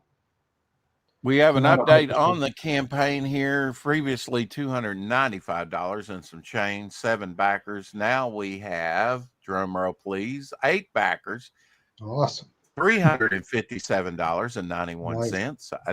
I don't know where the 91 cents come in, but we'll take it, right? It's because almost Yeah. everything is something 99. So Shadow says, I'm going to chill here in the chat. Congratulations, Mark. I backed the big bundle. oh, awesome. Thank you. Thank you, Yeah, sir. You're the best. the big bundle has everything in it, correct? Like the button, everything. Yep. Is that correct? T-shirt, button, all 3 copies. T-shirt. Yep. Peter Gilmore, of course. Wow, he's done a lot of stuff with Mandy and in horror and posting just some wonderful, Universal monsters and all this stuff. Oh, I was going to ask you earlier. Are you going to a little bit off topic? Are you going to see the Del Toro Frankenstein? I actually saw it yesterday and today, and we talked about it on Andy Smith's show today. So Okay. yeah, we did like Can a you little talk a little review of bit it. about it on this show? Yeah. Yep. Yep. So Yeah. yeah. What Have you what do you seen it feel yet? about it? What did you think What about I it? think? No, I know it was sort of Bernie Wrightson heavily inspired, Okay. Yeah, I can in a see lot that of now that scenes. you say that. Yeah, Yeah. I thought it was very good. Uh-huh. I gave it an 8.5. Now, Um, see, that's fair. I like that you actually give it a rating. Did you launch on Andy Smith's show? yep, yep, You did? Yeah. yep, yep. Was Dennis So there? yep. And Yeah. then Billy Tucci stopped in. He was having issues. His Pop XP channel got struck. So he can't stream on that channel for 90 days now. Wow. Him and Niles, huh? Yeah, it's something to do with they have like a trailer that they use for before the professionals, which has them Uh-huh. like shooting guns and blowing things up and stuff. Yeah. And I guess they played it before, but for some reason recently it's just been a problem. Oh So yeah, man. I mean, I got a strike on my channel and really kind of sent me in high alert because it was episode 380 something. And now we are on 1287. So they're going back and checking these out, especially after you get monetized, and they're going, oh, copyright. I've got a lot of copyright type violations. You know, some of them won't affect the channel, but some of them actually give you a strike. I've probably got enough content, 2,200 videos. You know, some of them been checked out before, but I'm sure they haven't. If they're going all the way back, wow. Yeah. Once you get monetized, they go back and review all your videos again, Rex. Like, it sucks. And I'm sure they wouldn't have. I'm surprised they haven't found a second one. You know, if that happened, I would probably take down most of my content just to be safe. Yeah, that's crazy. Yeah, just private it. Yeah. So, you see, I see that Star Wars girl Anna had an issue too, where she got, I don't know if she got struck or whatever. And this was perfect though, because somebody replied, oh, you should have a channel on Rumble, you know, just in case there's a problem with YouTube. And she's like, I have a channel on Rumble. It's been there for however long. And the fact that you don't know it just shows you how Rumble isn't an alternative. Yeah, they're not. None of them are. Unless you're constantly telling people that you have the channel, nobody's going to know. And nobody watches over there. I think people watch over there, but the only people that watch over there are for political shows. Mm-hmm. Yeah, or are boycotting YouTube or whatever, you know. Yeah, that's true. Yeah, a lot of people have went to Rumble to boycott YouTube. Very little people have gone to Rumble to complain about the boycott. Yeah, it's hard. They have a monopoly, basically, you know. Yeah. Shadowhawk says, yeah, Anna was off YouTube for a week, couple of days left, I think. Okay. I've been kicked off for a couple of weeks is my worst infraction. Don't want to go there again. Don't want to go even be off a week. Another thing is, as soon as they implied this AI, the AI started going through everybody's videos again. So that's why you're getting all these hits, Rex, and that's why you got it doesn't take anything from to do it, you know. Yeah, they just let it run, and it just runs through everybody's videos again. Yeah. So, well, I don't. And there's not a person reviewing it. I got a hit for some song, and did it give me? It gave me a copyright claim, but the song is copyright free, and then it says does not affect your channel. It's copyright free, but it still got a hit for it. Well, saying it's copyrighted. That's why you redid mine, you know, because every time I play it and then play it makes it hard to play people's trailers if you're monetized, because you're going to take a hit, you know. That video can't be monetized, but you want to push these projects, and it's supposed to be copyright free material, but it's not, apparently. I don't know how other people do it, but when I did my trailer, I went to a website that had like copyright.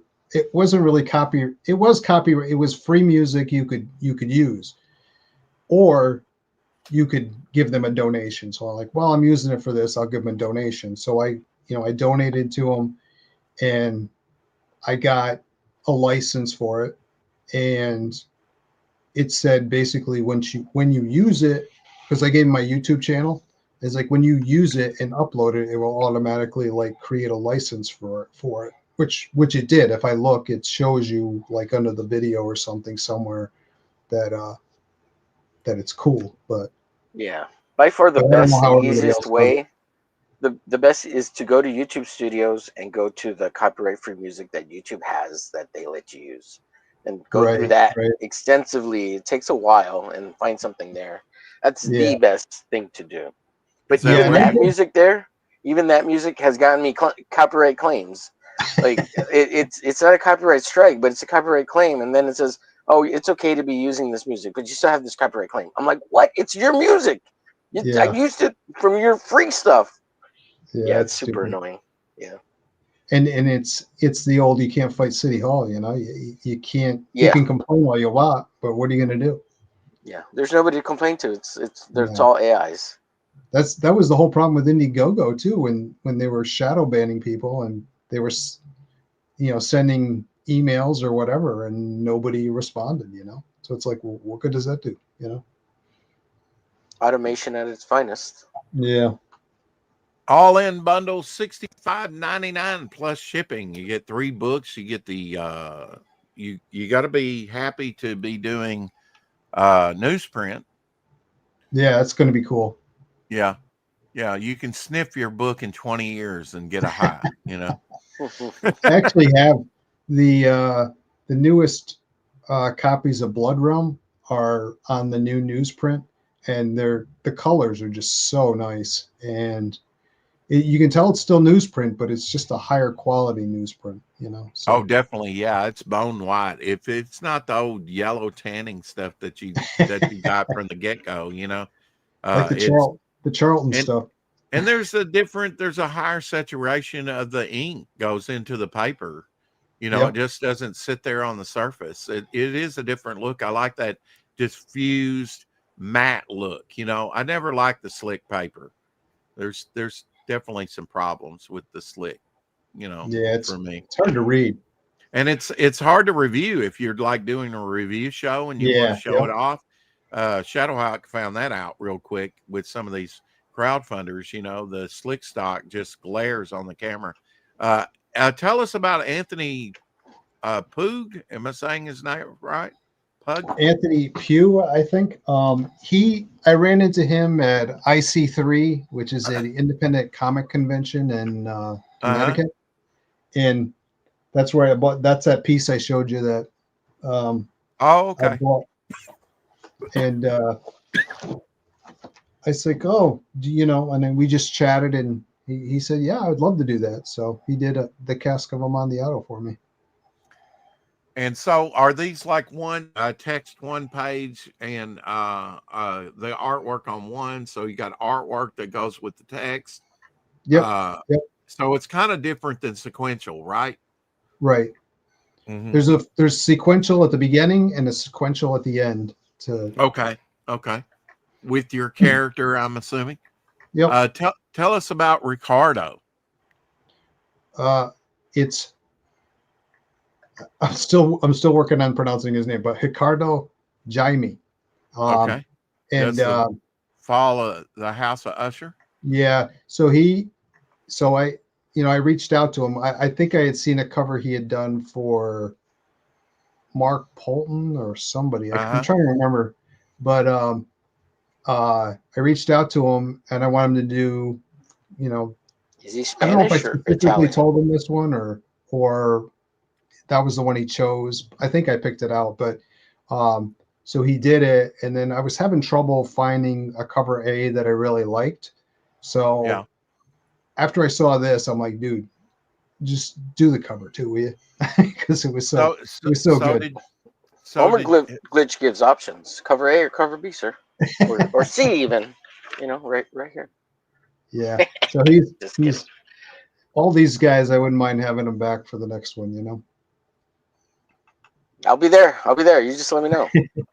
I'm also looking to branch out. I will say this too, going back since Homer's on here, going back to the art contest. So I had 2 artists reach out to me to say, hey, I do art, blah, blah, blah.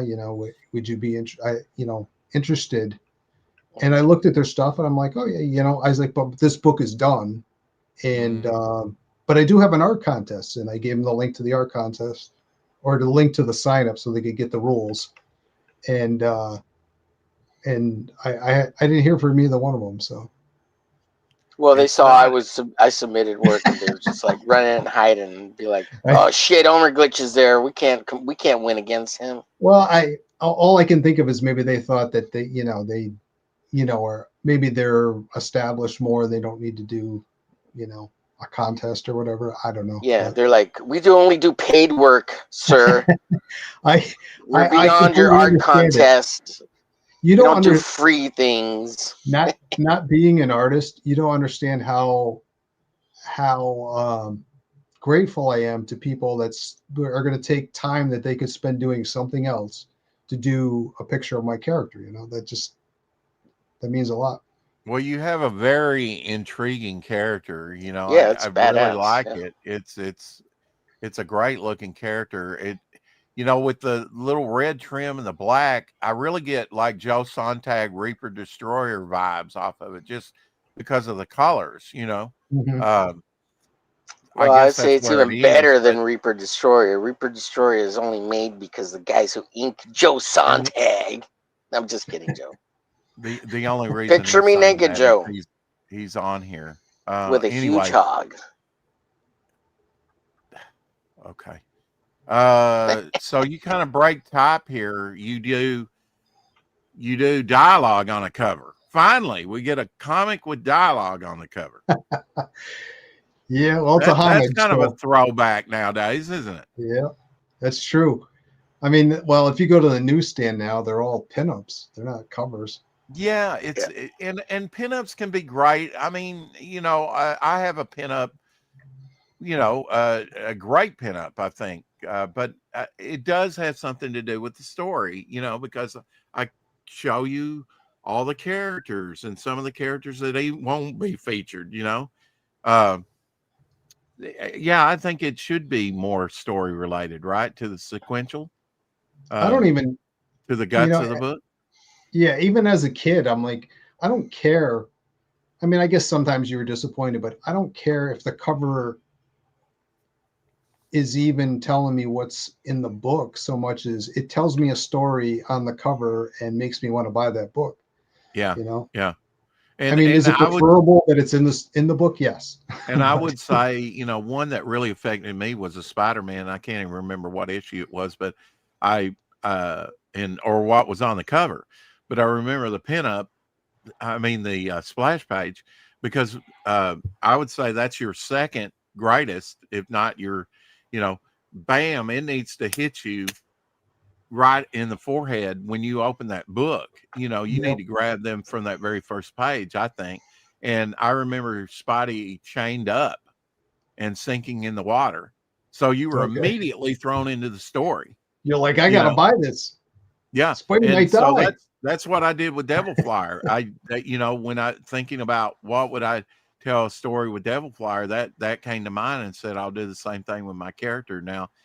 And then 16 minutes, 16 pages later, you come back to them dumping him in the water, and you've already forgotten the first page.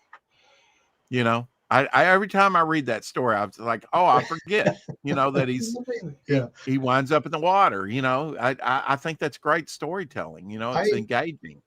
It's so funny being a huge Batman fan and everything, but Mhm. when I think about well-made comics and especially covers and stories through comics, I go back to the old Amazing Spider-Mans, you know, just the covers grabbed you, the stories, you know, you had the battle with the villain, but then you had the Peter Parker stuff, you know, so you had reasons to keep coming back, you know, just great stuff. Mhm. Yeah, I mean, you know, I like to say the visuals will grab you, but the story will keep you. You know, Right.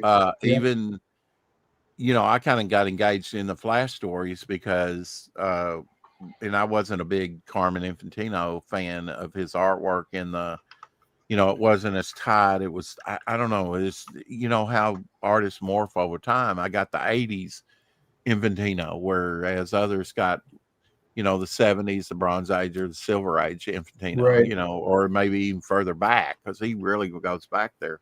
And, I wasn't that taken with it, but the backup stories like Dr. Fate, I'm in, you know. Dr. Fate's another character that's kind of like, you know, part of the JSA, the Yeah. mysterious specter as well, you Yeah, I know. love all those. I love all Yeah. those characters. Yeah. And Did you what draws you to that? Because I that's don't not Batman. And we know you're it's a Batman fan. yeah, the just a I mean the like the Phantom Stranger or Yeah. what's another one I was just thinking of? Madame Xanadu, you know. She's more Mhm. I would say she's more horror, you know, related. Oh, yeah. Yeah. But I don't know if you read the Matt Wagner run on Matt Xanadu. I Matt probably picked it up back in the day. I'm not, Matt Nothing's wrote coming to it, my mind. and Amy Reeder did the artwork for it. Oh yeah, she's great. Yeah, she's a great artist on that. Yeah, terrific yeah. series. I have a couple of those. Yeah, yeah, it was good stuff. But yeah, I think those are characters too that I've gotten more, to like more now. Mm-hmm. There's so many oddball ones, that most people don't know. How did you come up with the character Dr. Mass Retro Elixir, or even the name? And do you ever cosplay as him? No, I have not. When I was creating my ID for YouTube, I was looking for something that was inspired by Edgar Allan Poe, and since Masque of the Red Death was one of my favorite Poe stories, that's what I went with. I don't remember how I came up with the doctor part, but it was Dr. Masque, and then I'm like, well, I got to make it a little more interesting than that. So that's when I came up with the Retro Elixir, partially thinking that I was going to do a YouTube channel where I would talk about old stuff, which never really happened. But and do we have his channel dropped in the chat? Go subscribe. He needs subscribers. Help him build his channel, folks. Go subscribe to Dr. Masque. Can somebody help me build some content? That's it was dropped earlier. Yeah, I was going to ask you, how often do you post on YouTube, or is it just kind of random? Yeah, this is what I've done, right? I sat down and I did a video. I created a video on Rhyme of the Ancient Mariner. So I talked about the poem. I talked about the comic book adaptions that I had. I talked about the Iron Maiden song. And then when I got all done with it, I'm like, there's no point in even putting this out there because I'm just going to get copyright struck, and it's the end of that.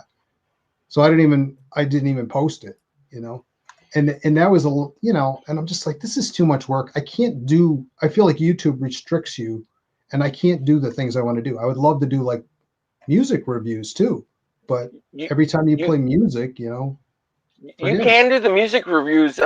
Here's what I would suggest: if you're going to do music reviews and you really want to do them, even if you get monetized, you won't make any funds off of it, but you should still make the videos because it's your perspective on the review.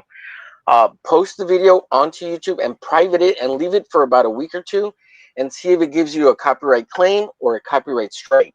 If you get the copyright strike, then retweak the video somehow so you can get it a copyright claim, or see what YouTube tells you why it's a copyright strike, and then it tells you how to edit it on YouTube, and you can kind of minimize the music and still kind of give your review about it because you're talking about it. But it gives you a copyright claim. That means you can play it and there's no copyright strike, and they let you use the music. But if there's any monetization involved, they get it, not you. Which is fine because you're trying to build your channel, right? Like, it's sometimes you got to give in order to take, right? Right. So I see what you're kind saying. of view it that way. Yeah, and that would be my suggestion on how to kind of go about doing that. Hopefully that helps. Thanks, man. But you also know, I'm sorry. So when you're streaming, like me, when I'm streaming, I'm not doing something else. At least you guys can draw while you're streaming.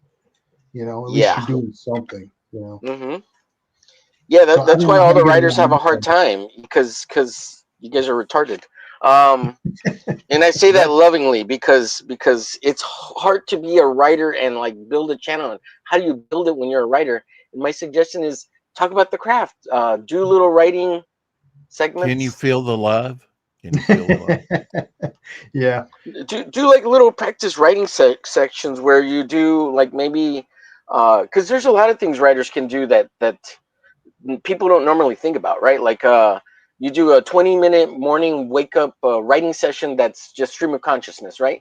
Talk about that and then read it to people, or do it live. Like I'm doing my morning 20-minute and it's a 20-minute little video live, and then you read the nonsense you wrote, or write poems. Or Rex was doing poems like years ago. He would write poems and he'd just do a stream and he'd read the poem 10 minutes and kind of talk a little bit about it, and then that'd be the show.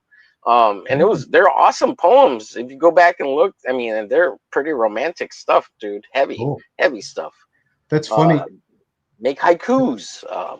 Write. Just basically reading them and saying thank you for watching. And yeah, I wouldn't talk about them or anything. You know what? You'd probably do awesome now because you could do it as a short. You know. What's up, Doc? Statistical Zero is doing very well with his shorts. Oh yeah, the little cartoons. Oh dude, he's like at 14,000 subscribers or 20 last I looked. Yeah, they're like, what That's the hell? YouTube's really pushing the shorts. Yeah, I mean, well, my shorts are doing really well stuff. too. Yeah, I love this stuff. But, brain rot. Yeah, but well, it's funny. I mean, you could write your top 20 Edgar Allan Poe.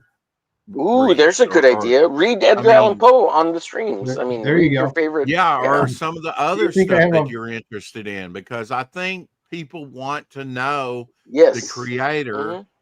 And you have a very intriguing, even if you didn't, people want to invest in you.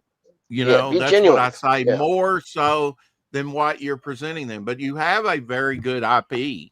It's a little select, okay, because it's Edgar Allan Poe, but you're presenting it in a fresh way.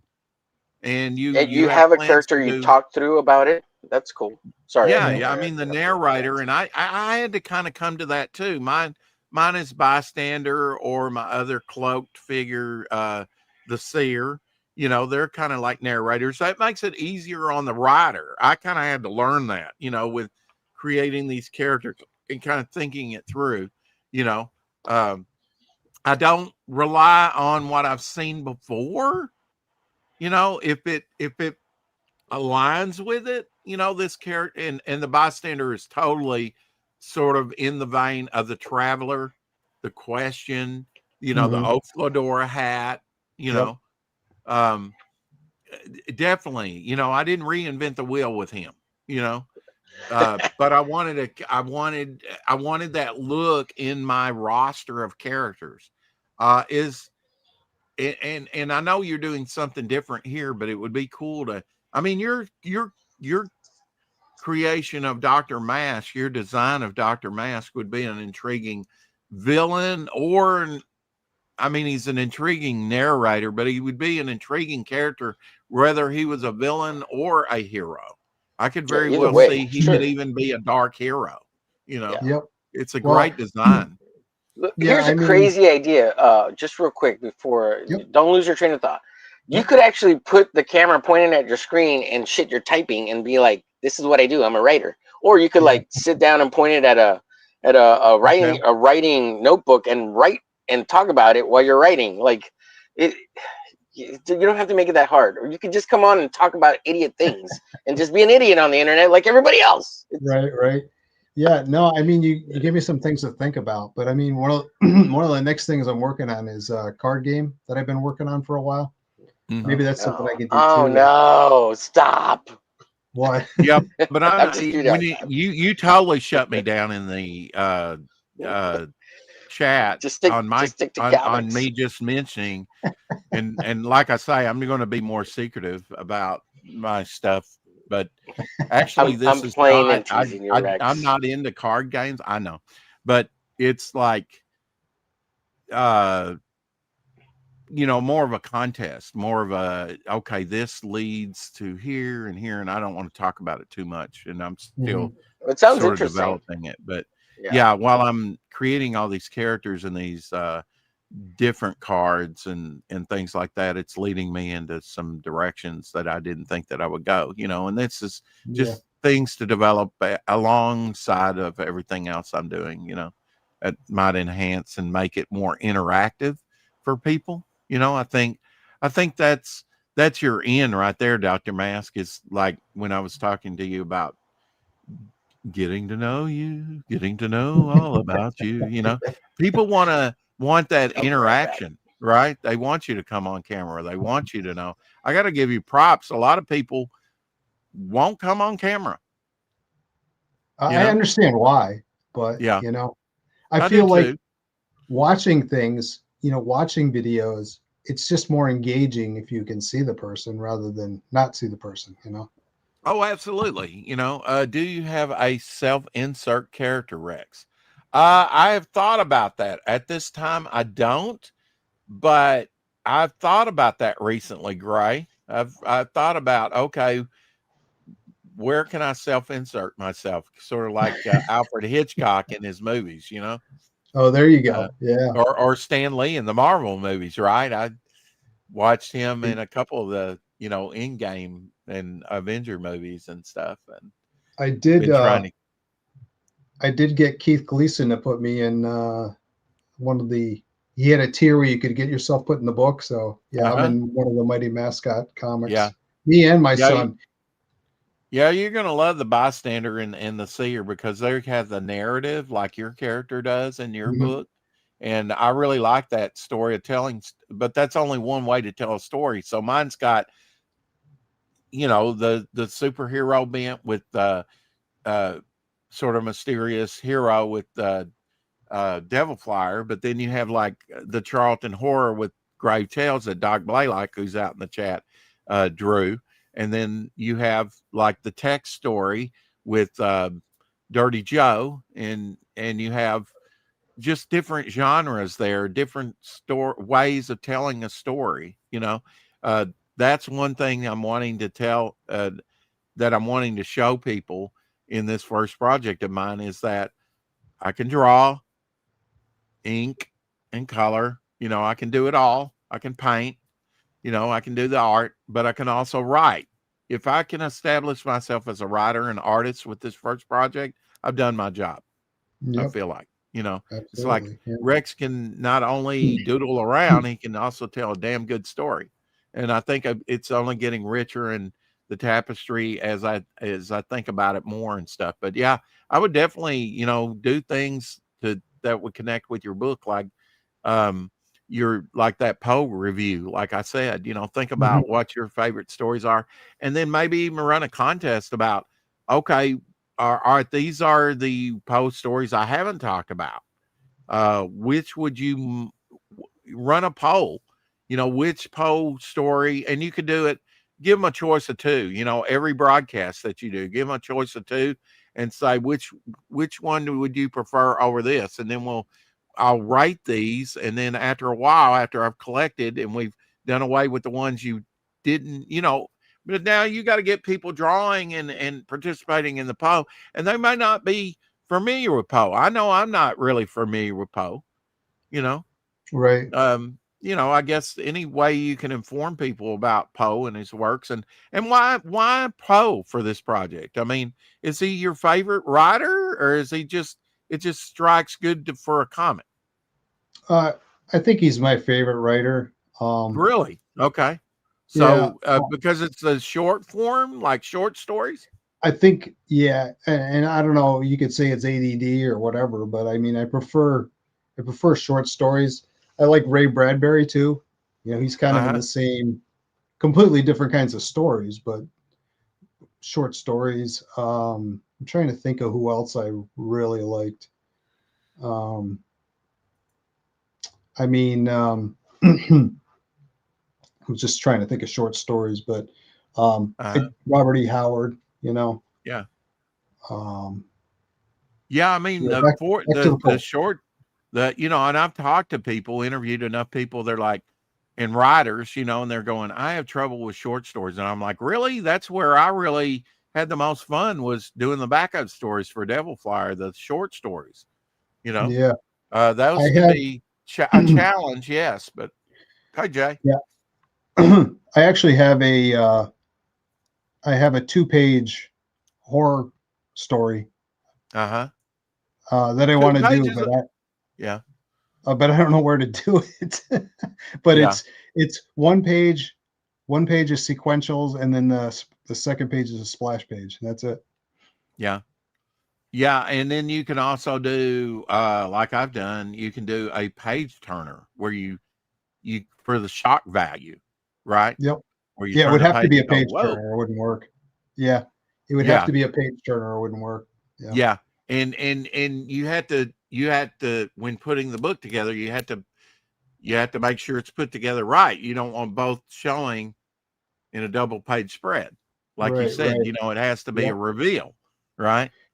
You just got me thinking, though, maybe that could be something in my next campaign. I could do like a print of it, and you have the, like a print. I'll just put it in with the book, and one side will be the one side of the will be the sequential story, and then the other side will be the splash page.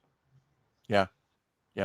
I mean, I start with my own project. I started with that image of Devil Flyer all chained up in the water, and then the 2-page spread of like earlier that day or whatever, him over the city and the heroic, the Jack Kirby, bam, you turn that and you get a big 2-page spread there, and that's all I had as a concept till I really thought about it. But that was my start. Sometimes it just starts with an image or two, and we're going to start right now with some images and play the trailer again for those that are coming in late.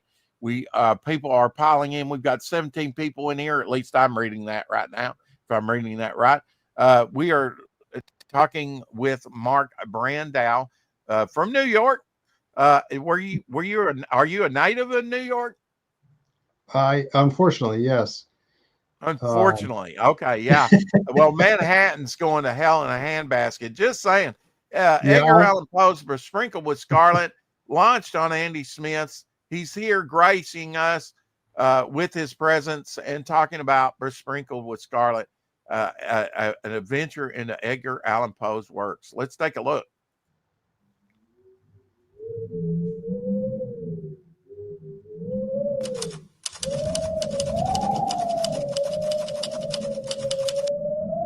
Love the typewriter. That says noir right there. Old school. Hey. I can't help it. It's Hanna-Barbera cartoons all over again. You're going to remember that forever. Yeah. It is seared in my brain, Dr. Mass. Brainstorming with Dr. Mass, my new series. There you go. We can come up with good ideas for you. Yep.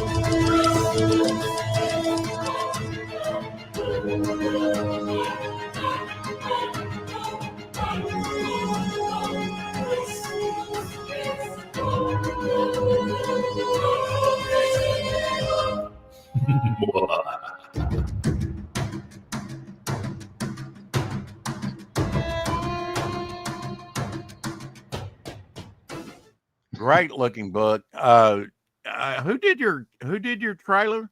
I asked you that earlier, but I don't think we got an answer to that. Do we know this person?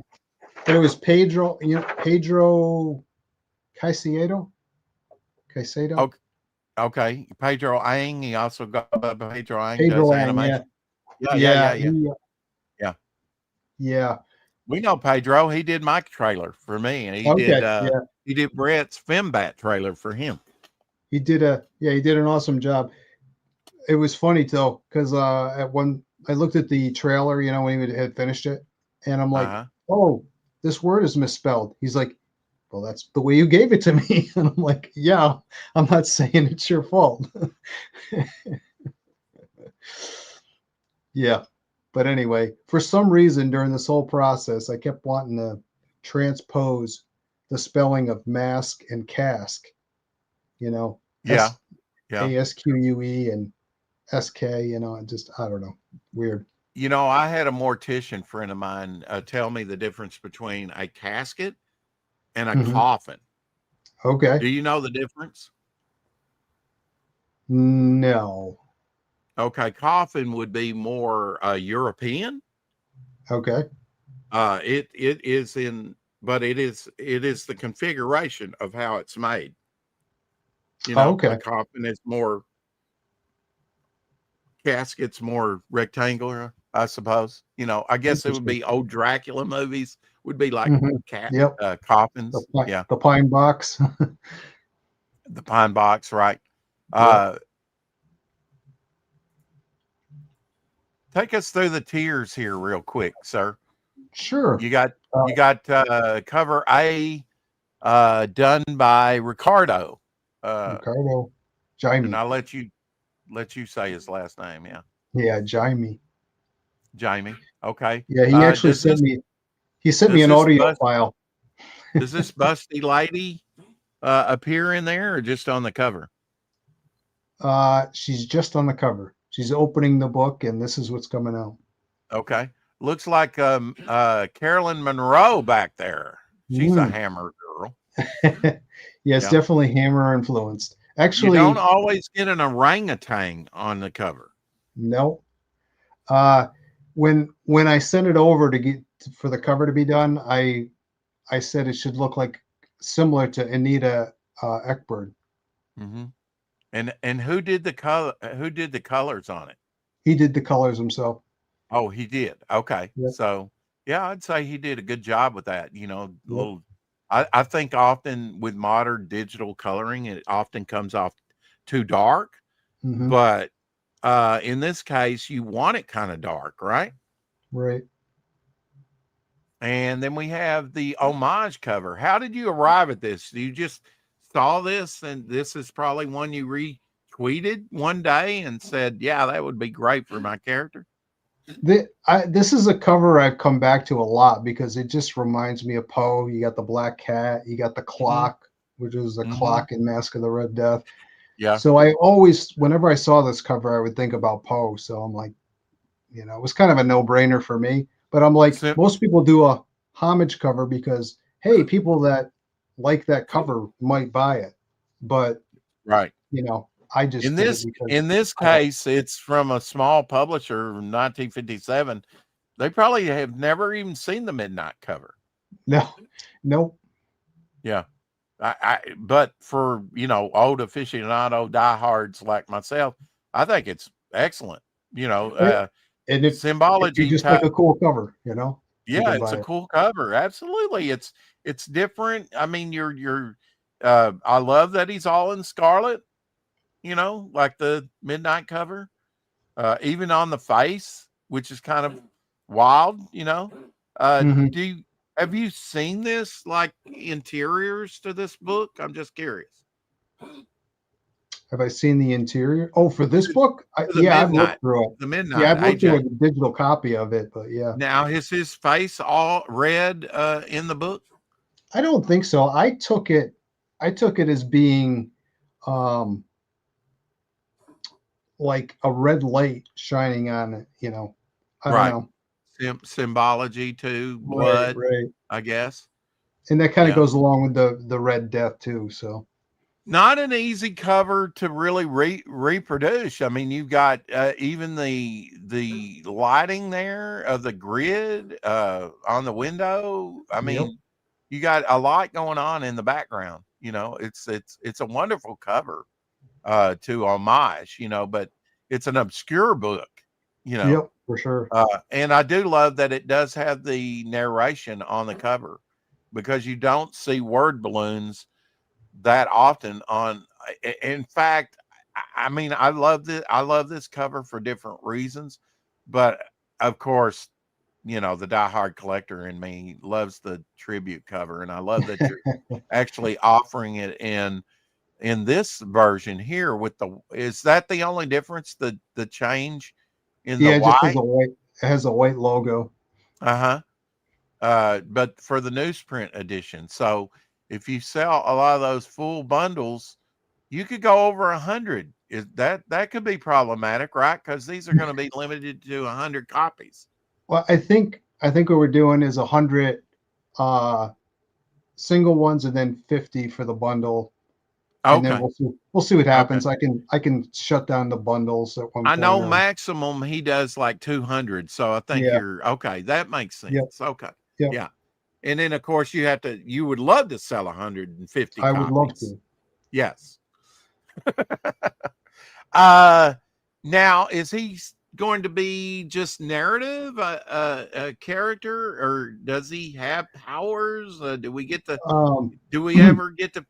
Will we ever get a story where we, about this character and his, I guess, his origin story or something about him?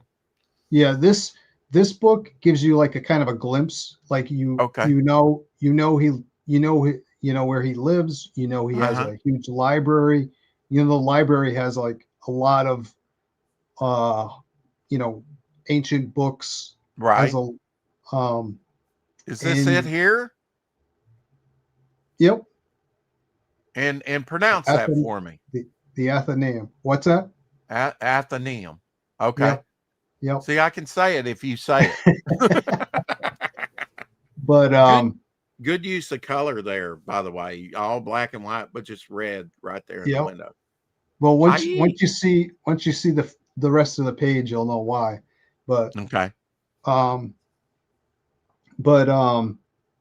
Yeah. So in the little blurb about it, it says you can find, if you can find it, you can search for answers. Sometimes the answers aren't always what you want. What you want to know. Yeah. So you got clues to certain things in this, huh? There's different Easter eggs about Edgar Allan Poe and other things in there. So if you're a Poe fan, it's gonna be a visual feast. I always like to read my favorite comics again and again and again. So you could probably pick up on something that you didn't before. I know he drinks because you've got a wine goblet, even on this page here. And you got a nice t-shirt there. Christian Ross, he's amazing. Mm-hmm. Did he did the artwork and the coloring to the t-shirt piece? Yep. And then of course you adapted that to your Fund My Comic piece as well, holding the book. Actually, it was the other way around. He made the Fund My Comic thing, and I'm like, can you do this with a Edgar Allan Poe book instead, too? And he's like, well, sure. There you go. Yeah. So your narrator here, Dr. Mask, would be a Poe reader. Absolutely. He reads everything. Absolutely. If you said no, I was going to kick you. Brian Ball now. Brian Ball's on he did Wolf and Batsy for Alterna. Yep. He must have jumped at this when you suggested it. Now, you said something earlier when working with this vast cadre of artists. See, I'm trying to be posh. When you approach them, you say, what story would you like, or did within the realm of these stories, or how did you do that? How did you pick what stories, or did they? I just threw it out there. I said, hey, this is the book I'm doing. It's Edgar Allan Poe. I'm looking for an illustration for a Poe story. If there's any particular ones that you're interested in, let me know. And some guys were like, oh, I really like this one. I really like that one. Or they're like, nah, I don't care. Or a couple of them were like, well, let me look at Poe's stuff and see if there's something that hits me. Mm-hmm. That's what Kevin Conrad did. And he's like, he came back and he's like, oh, I got to do this one. I really like this. And then it took him a while to figure out it didn't take him that long to do the artwork, but it took him a long time I don't want to say it didn't take him a long time to do the artwork because I don't know how long it took him, but it took him a while to figure out exactly how he wanted to do it. Right. So, but it was it depended on the artist. Some artists, like the Never Bet Your Head to the Devil one, I had a specific thing in mind for that. So when I gave Preston the idea what I wanted and gave him some like photo reference of people from the day and things like that. And and then so he came back with it, and because I told him I wanted to use this as a cover for the game I'm doing, because the game has got the same name. Yeah. So you definitely got to do your research with this project, don't you? Oh yeah. And then there's stories, I even know the Mask of the Red Death, the Murders of Rue Morgue, the fall of the House of Usher, and mainly from the Pit and the Pendulum, of course. Some of these I haven't heard of. In fact, Yeah, the majority, lake, but I mean the ones that were made into movies, I definitely yeah, have heard of. Yeah. yeah, the lake is a poem, and I had just discovered that one myself, Uh-huh. and I, me and Jim Whitting were talking because he worked a lot on the book, and he was just like, I was like, well, I'm looking for somebody to do this one. This is kind of what I have, and he came back with something completely different, and I'm like, Yeah. both of them would work, but I think his was superior. So This almost looks like Brian Ball, what he does, with Wolf and Batsy. Um, is it, and you put the Dr. Mask character in the lake, yep, is it your intention to try and work him in where you can? yep, Do you tell yep, the artist that if you can yep. work like this Yeah, I piece tell here? him, he has to be in the picture So he somewhere. has to be in the picture somewhere on Yep, everyone? Really? yep, yep. So Dr. Mask is in Preston's piece here He somewhere. is. Oh, on the coin there, on the There you go. coins. Yep. Okay. Wow. That Okay. was a So little there, more subtle. okay. Yeah. But at least he's in there. Yeah. What's Taskmaster doing in Dr. Mask's book?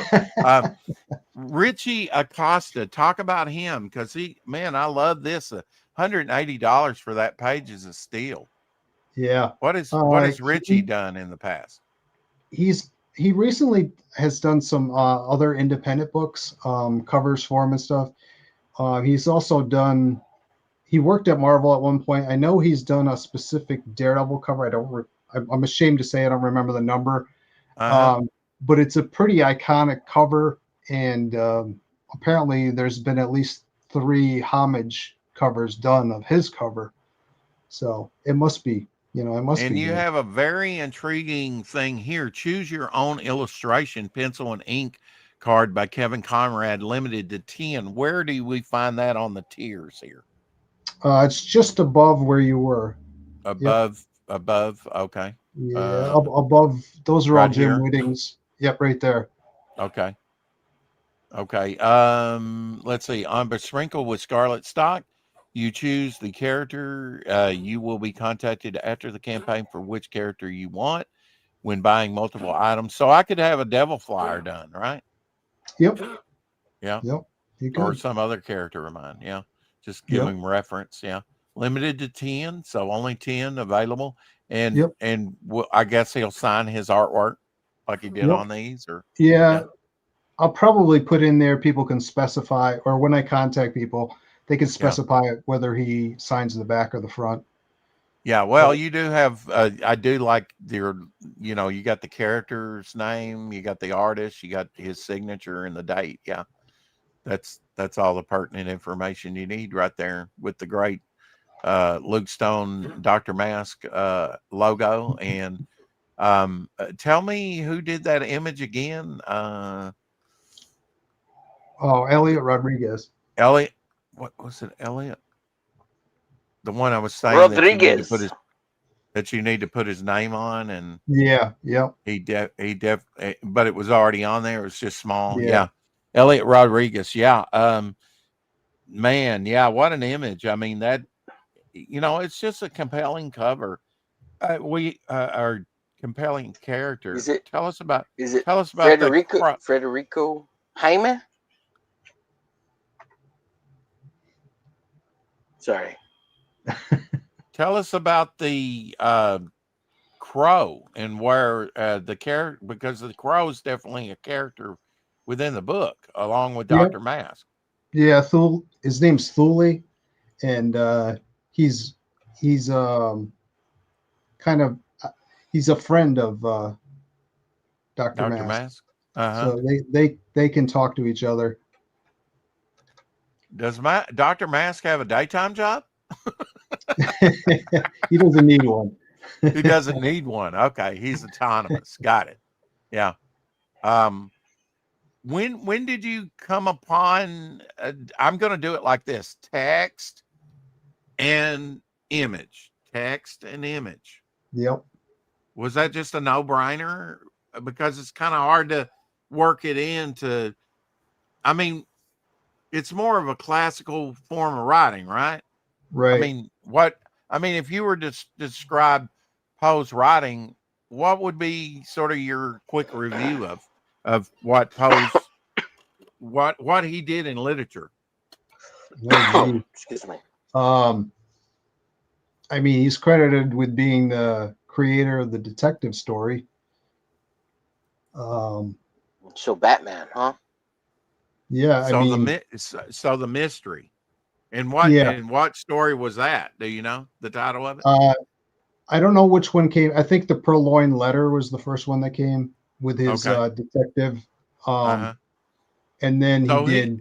he Or no, influenced other writers for right? sure. Yeah, he Yeah. came. His detective came before Sherlock Holmes. So. But So I he think he actually appeared had in three. he actually had um a detective character then within his story, or Yep. would you? I mean, is he called a detective in it, or he's just a Yeah. person looking for clues?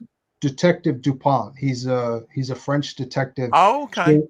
He's in the Murders in the Rue Morgue, and Oh, he's the okay. one that figures out what happened. I may have to read some Poe. I'm Poe illiterate. So I'll give you a tip. Read the portrait, the oval portrait. It's Okay, like 2 pages long. and it's a good end for people. Yeah, Yeah. and it's a And phenomenal I'm not story. saying I haven't read anything from Poe. I think I have, but it's been decades, since Yeah, I've read anything of his.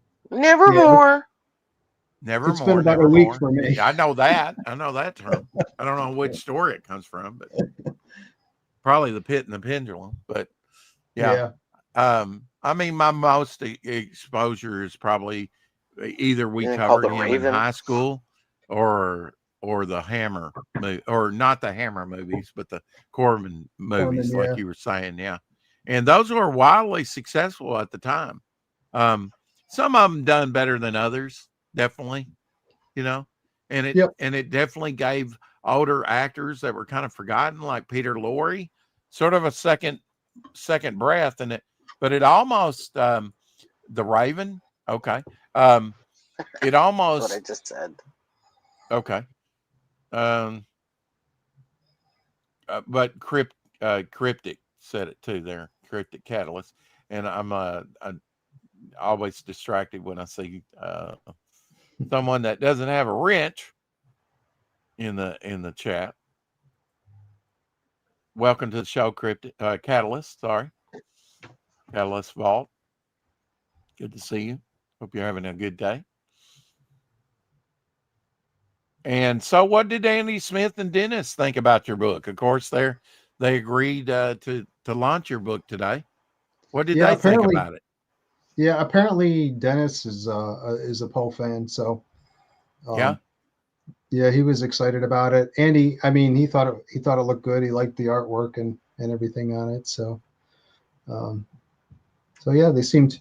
We had a good time. It was a fun show to do. And after watching it a number of times, quite a few times, it was fun to be on it. So, Homer, show that piece off. What you got done on it so far? nice. Yeah, I think it looks really good with the red. It pops. He looks like Pops. he's ready to spring into action. Yep. Yeah, kind of like a Daredevil. Daredevil has an all red costume. Of course, he didn't kind of start out that way, but talk about, besides other characters, what got you into comics? Was it Batman? No, as a kid, I always had comics. My mom, for whatever reason, always bought me comics, anything and everything. I would Uh-huh. read. From Richie Rich on up to Spider-Man and Batman and Sergeant Rock, whatever. It didn't matter. And then once I got old enough to where I was really into comics and buying my own, then, then it was the spinner racks at the drugstore and, Yeah. all that stuff. Yeah, that's what I most missed, just even as an adult walking into a pharmacy or a grocery store or place like that and seeing a spinner rack and going, oh, maybe take a few minutes out of my day to go over there and see what they have, and I just miss seeing it, I mean, I never thought I would be without it once I discovered it, but within 20 years of collecting, it disappeared on me. Yep. Pretty much. Yeah. I remember, I don't know what year it was, but I just discovered my first comic book store and it blew my mind. I'm like, oh my God, look at how many comics are here, Yeah. The place was called Super World. Super World. Okay. Yeah. And it was, yeah. And it was a sight to behold. What did they sell at Super World? Was it a grocery store? No, it was a comic book store. It was a comic book store. Okay. Yeah, first comic book store was probably,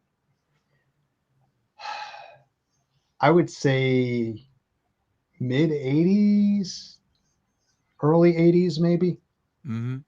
One of the proudest things that I think I've ever done for comicdom was recommend to my local comic book shop, which is gone now, one of them, by many years. But about 6 years ago, I recommended you should check into alternate comics, and they did, and they got a whole rack full. And that's where I bought my first alternative books. They took my advice and got some alternative books, and they had it on a spinner rack too, which made it even old school, they gave it its own spinner rack, and it was all alternative stuff. And I was like, this is great, man.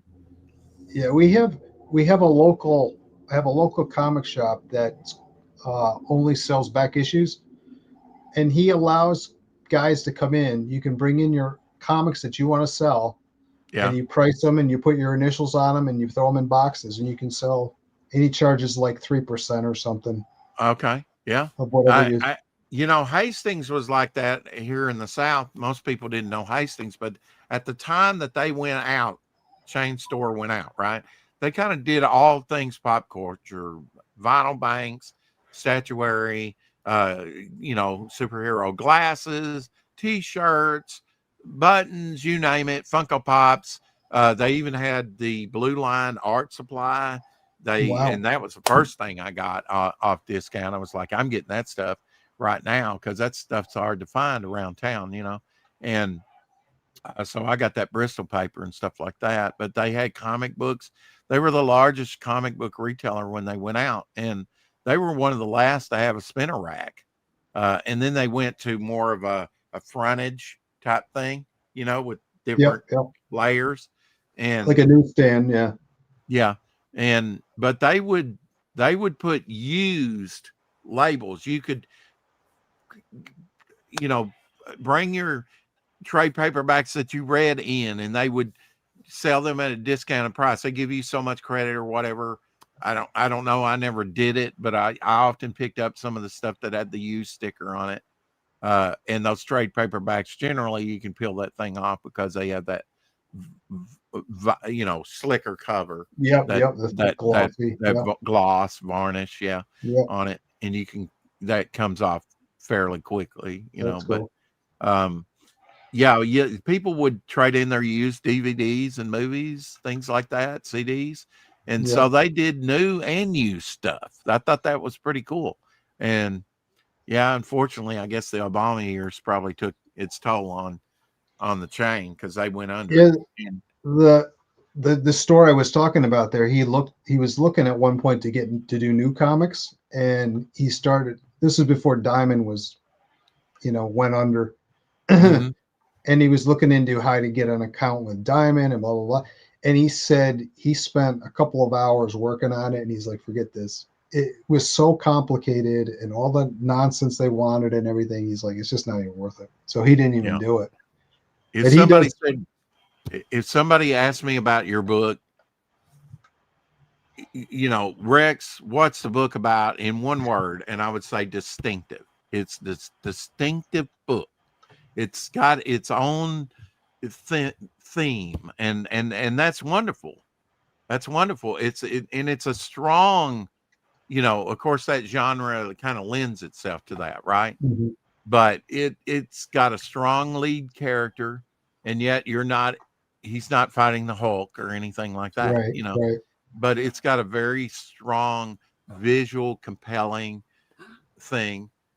Have you got other artists in mind besides the ones that you've worked with this time that you're kind of looking at going, this person could probably do some pulpy goodness, look. Yeah, for sure. I mean, I Yeah. I love the guys I worked with, and I'd be more than willing to have them back Yeah. because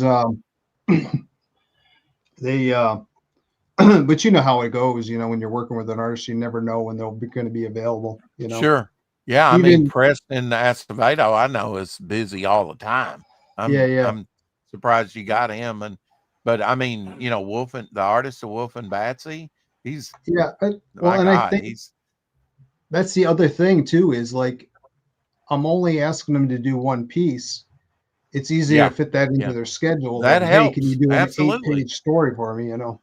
Oh, it's Or brilliant. whatever. Yeah, Yeah. absolutely. Yeah. So I kind of did that some on mine too, with hockey. He did the 2 pages for the and then I didn't think I would use John Dillard as much, as what I have, and I gave him a 2-page story to do, and a lot of that's rights, right? It's like some artists are more expensive than others. yep. It is so how much of the book is done, Dr. Mask?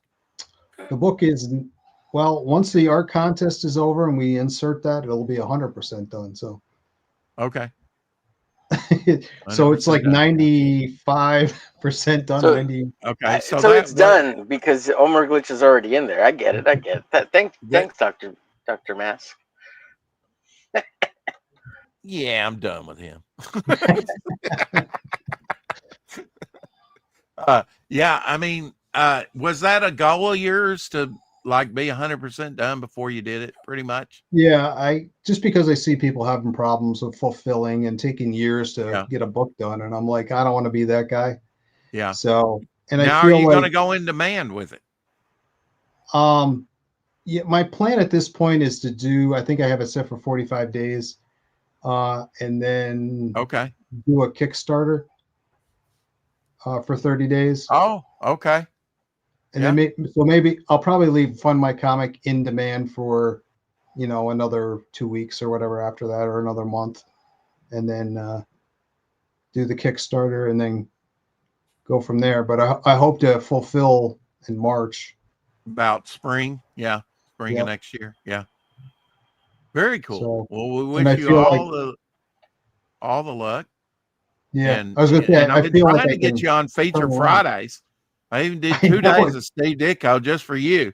I know the problem is that the time of your show is like when we have dinner, like family dinner. So it's like, it's tough. It's tough. Yeah. Well, how long's dinner last at your house? Hell, we go 2 hours. I can come in late then. You definitely can come in late. Yes. Okay. Yeah, we need your expertise on Feature Friday. This Friday we're doing Jim Starlin. And Jim Starlin. Yeah, I was Batman. saying, huh? I love his Batman stuff. You love his Batman stuff. Yeah. Oh yeah, he did do some great Batman, didn't he? Yep. I don't know if you knew it. I watched this last night. Jim Starlin appears in Endgame. Okay. He's in the movie. I met Jim Starlin and I don't remember. Did you? Okay. Yeah, he's with those hot chicks and he's wearing the sunglasses, right? And he's like he says one line and then walks off, right? That's cool. In Endgame. Well, yeah, they're sitting around sort of talk it through intervention or whatever about, it's been 5 years after half the people disappeared off the planet and Captain America's there and Jim Starlin's one of the guys sitting in the chair and he actually has a line or something. Now here's an old picture of Jim Starlin. Check that out. Wow. When did you get to watch me? When did you get to see Jim? Do you remember? I've seen him a couple of times. Once was this is another story, but once was We love stories around. probably in the 90s, and he Okay. signed a copy of The Cult for me. And then probably like 5 or 6 years ago, I met him again, and I took up my copies of The Cult, and whatever he had signed with had Did faded that with away. Bernie Wrightson, limited series of the 80s, right? Yeah, I Embossed got him. cover? I had gotten him to sign it too. Oh, I actually wow. I Yeah. have I'd have to break it out, but I have a graded copy of The Cult signed by Bernie, Jim Starlin, and I don't know who else, Yeah. but yeah, that might be it. But Besides Dicko, and I may have already asked you this, is there an artist you would like to see on Feature Friday that we talk about? Show the work.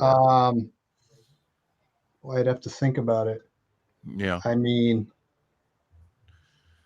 There's so many great ones. Dick Sprang is another one. Dick Sprang, yeah. Yeah. Yeah, we'll do Dick Sprang. It'll be next year because I've already got all this year, Okay. lined Not much up. left But of the year, is there? there's not The year's much almost left in the gone. year. No, it's going by quick. We're doing Jim Starlin this week, but then we're doing a newer, I would call a newer artist, Mark Silvestri, and your friend is going to be on Omer with us again. Frederick Goumont. He wants to be on because Mark Silvestri is his favorite artist. And then we're going to do Kurt Swan. There's an old school one for you. Yeah. Todd McFarlane, Jim Aparo, another great Batman artist. Yeah, he's one of my favorites too. Dave Stevens, Little Cheesecake, right? Rocketeer. Yeah. And George Perez. George Perez. Now, next year, I want to do Brian Bolland too. He's one of my favorites. I like his stuff on Batman.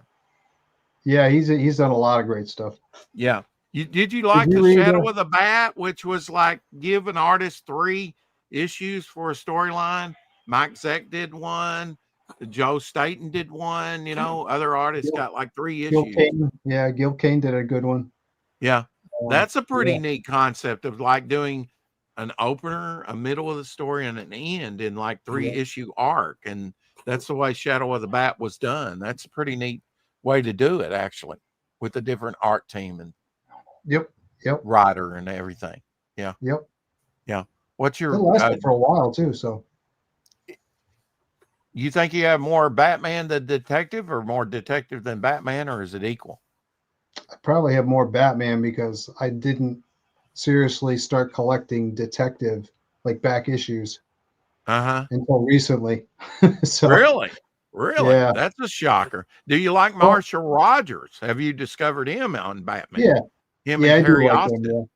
Yep. I'm not sure who the writer was. Maybe Denny O'Neil. Probably. Do you have a favorite writer?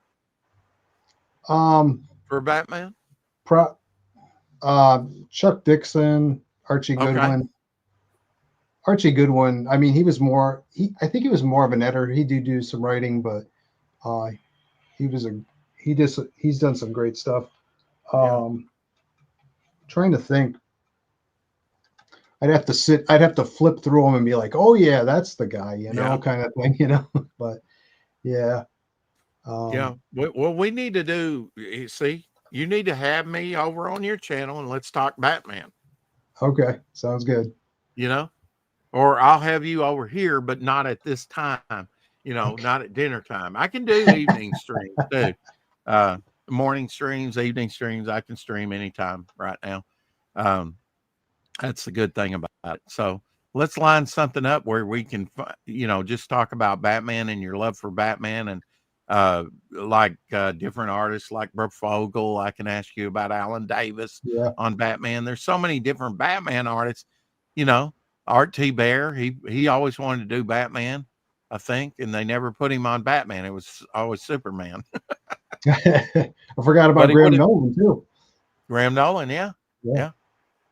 All right. Well, we're going to get out of here. Go back, Dr. Mask, Edgar Allan Poe's Besprinkled with Scarlet over on Fund My Comic. Right now, you say you're doing a show later? Yep. I'm going to be on Fabrizio Aiello's show at 8:00. At 8 o'clock. Is that You're 8 30 minutes from now, or Eastern? 30 Is that Eastern? 8 Eastern. Yep. Eastern? Yep. Okay. Eastern. So 9. So no, 7 Central. Yeah. Okay. Yeah. If you Matt say Picard. so, he says, if you say so, yeah. Well, I'm in the middle, and so is Omer. One last look at Omer's besprinkled with Scarlet, and he's definitely besprinkling it with something here. Where do you live, Omer? I'm in Texas. Oh, beautiful. Yeah. Wish I He's lived not Land of the in free. the deep land of the free. Yeah. Whereabouts? Being if you don't invaded mind? by frickin' Californians currently. Yeah, I know. They're Ruining invading everything. Austin. Yeah. Well, yeah, Austin and Dallas are lost, I think, Mhm. at least Yeah. for the time being.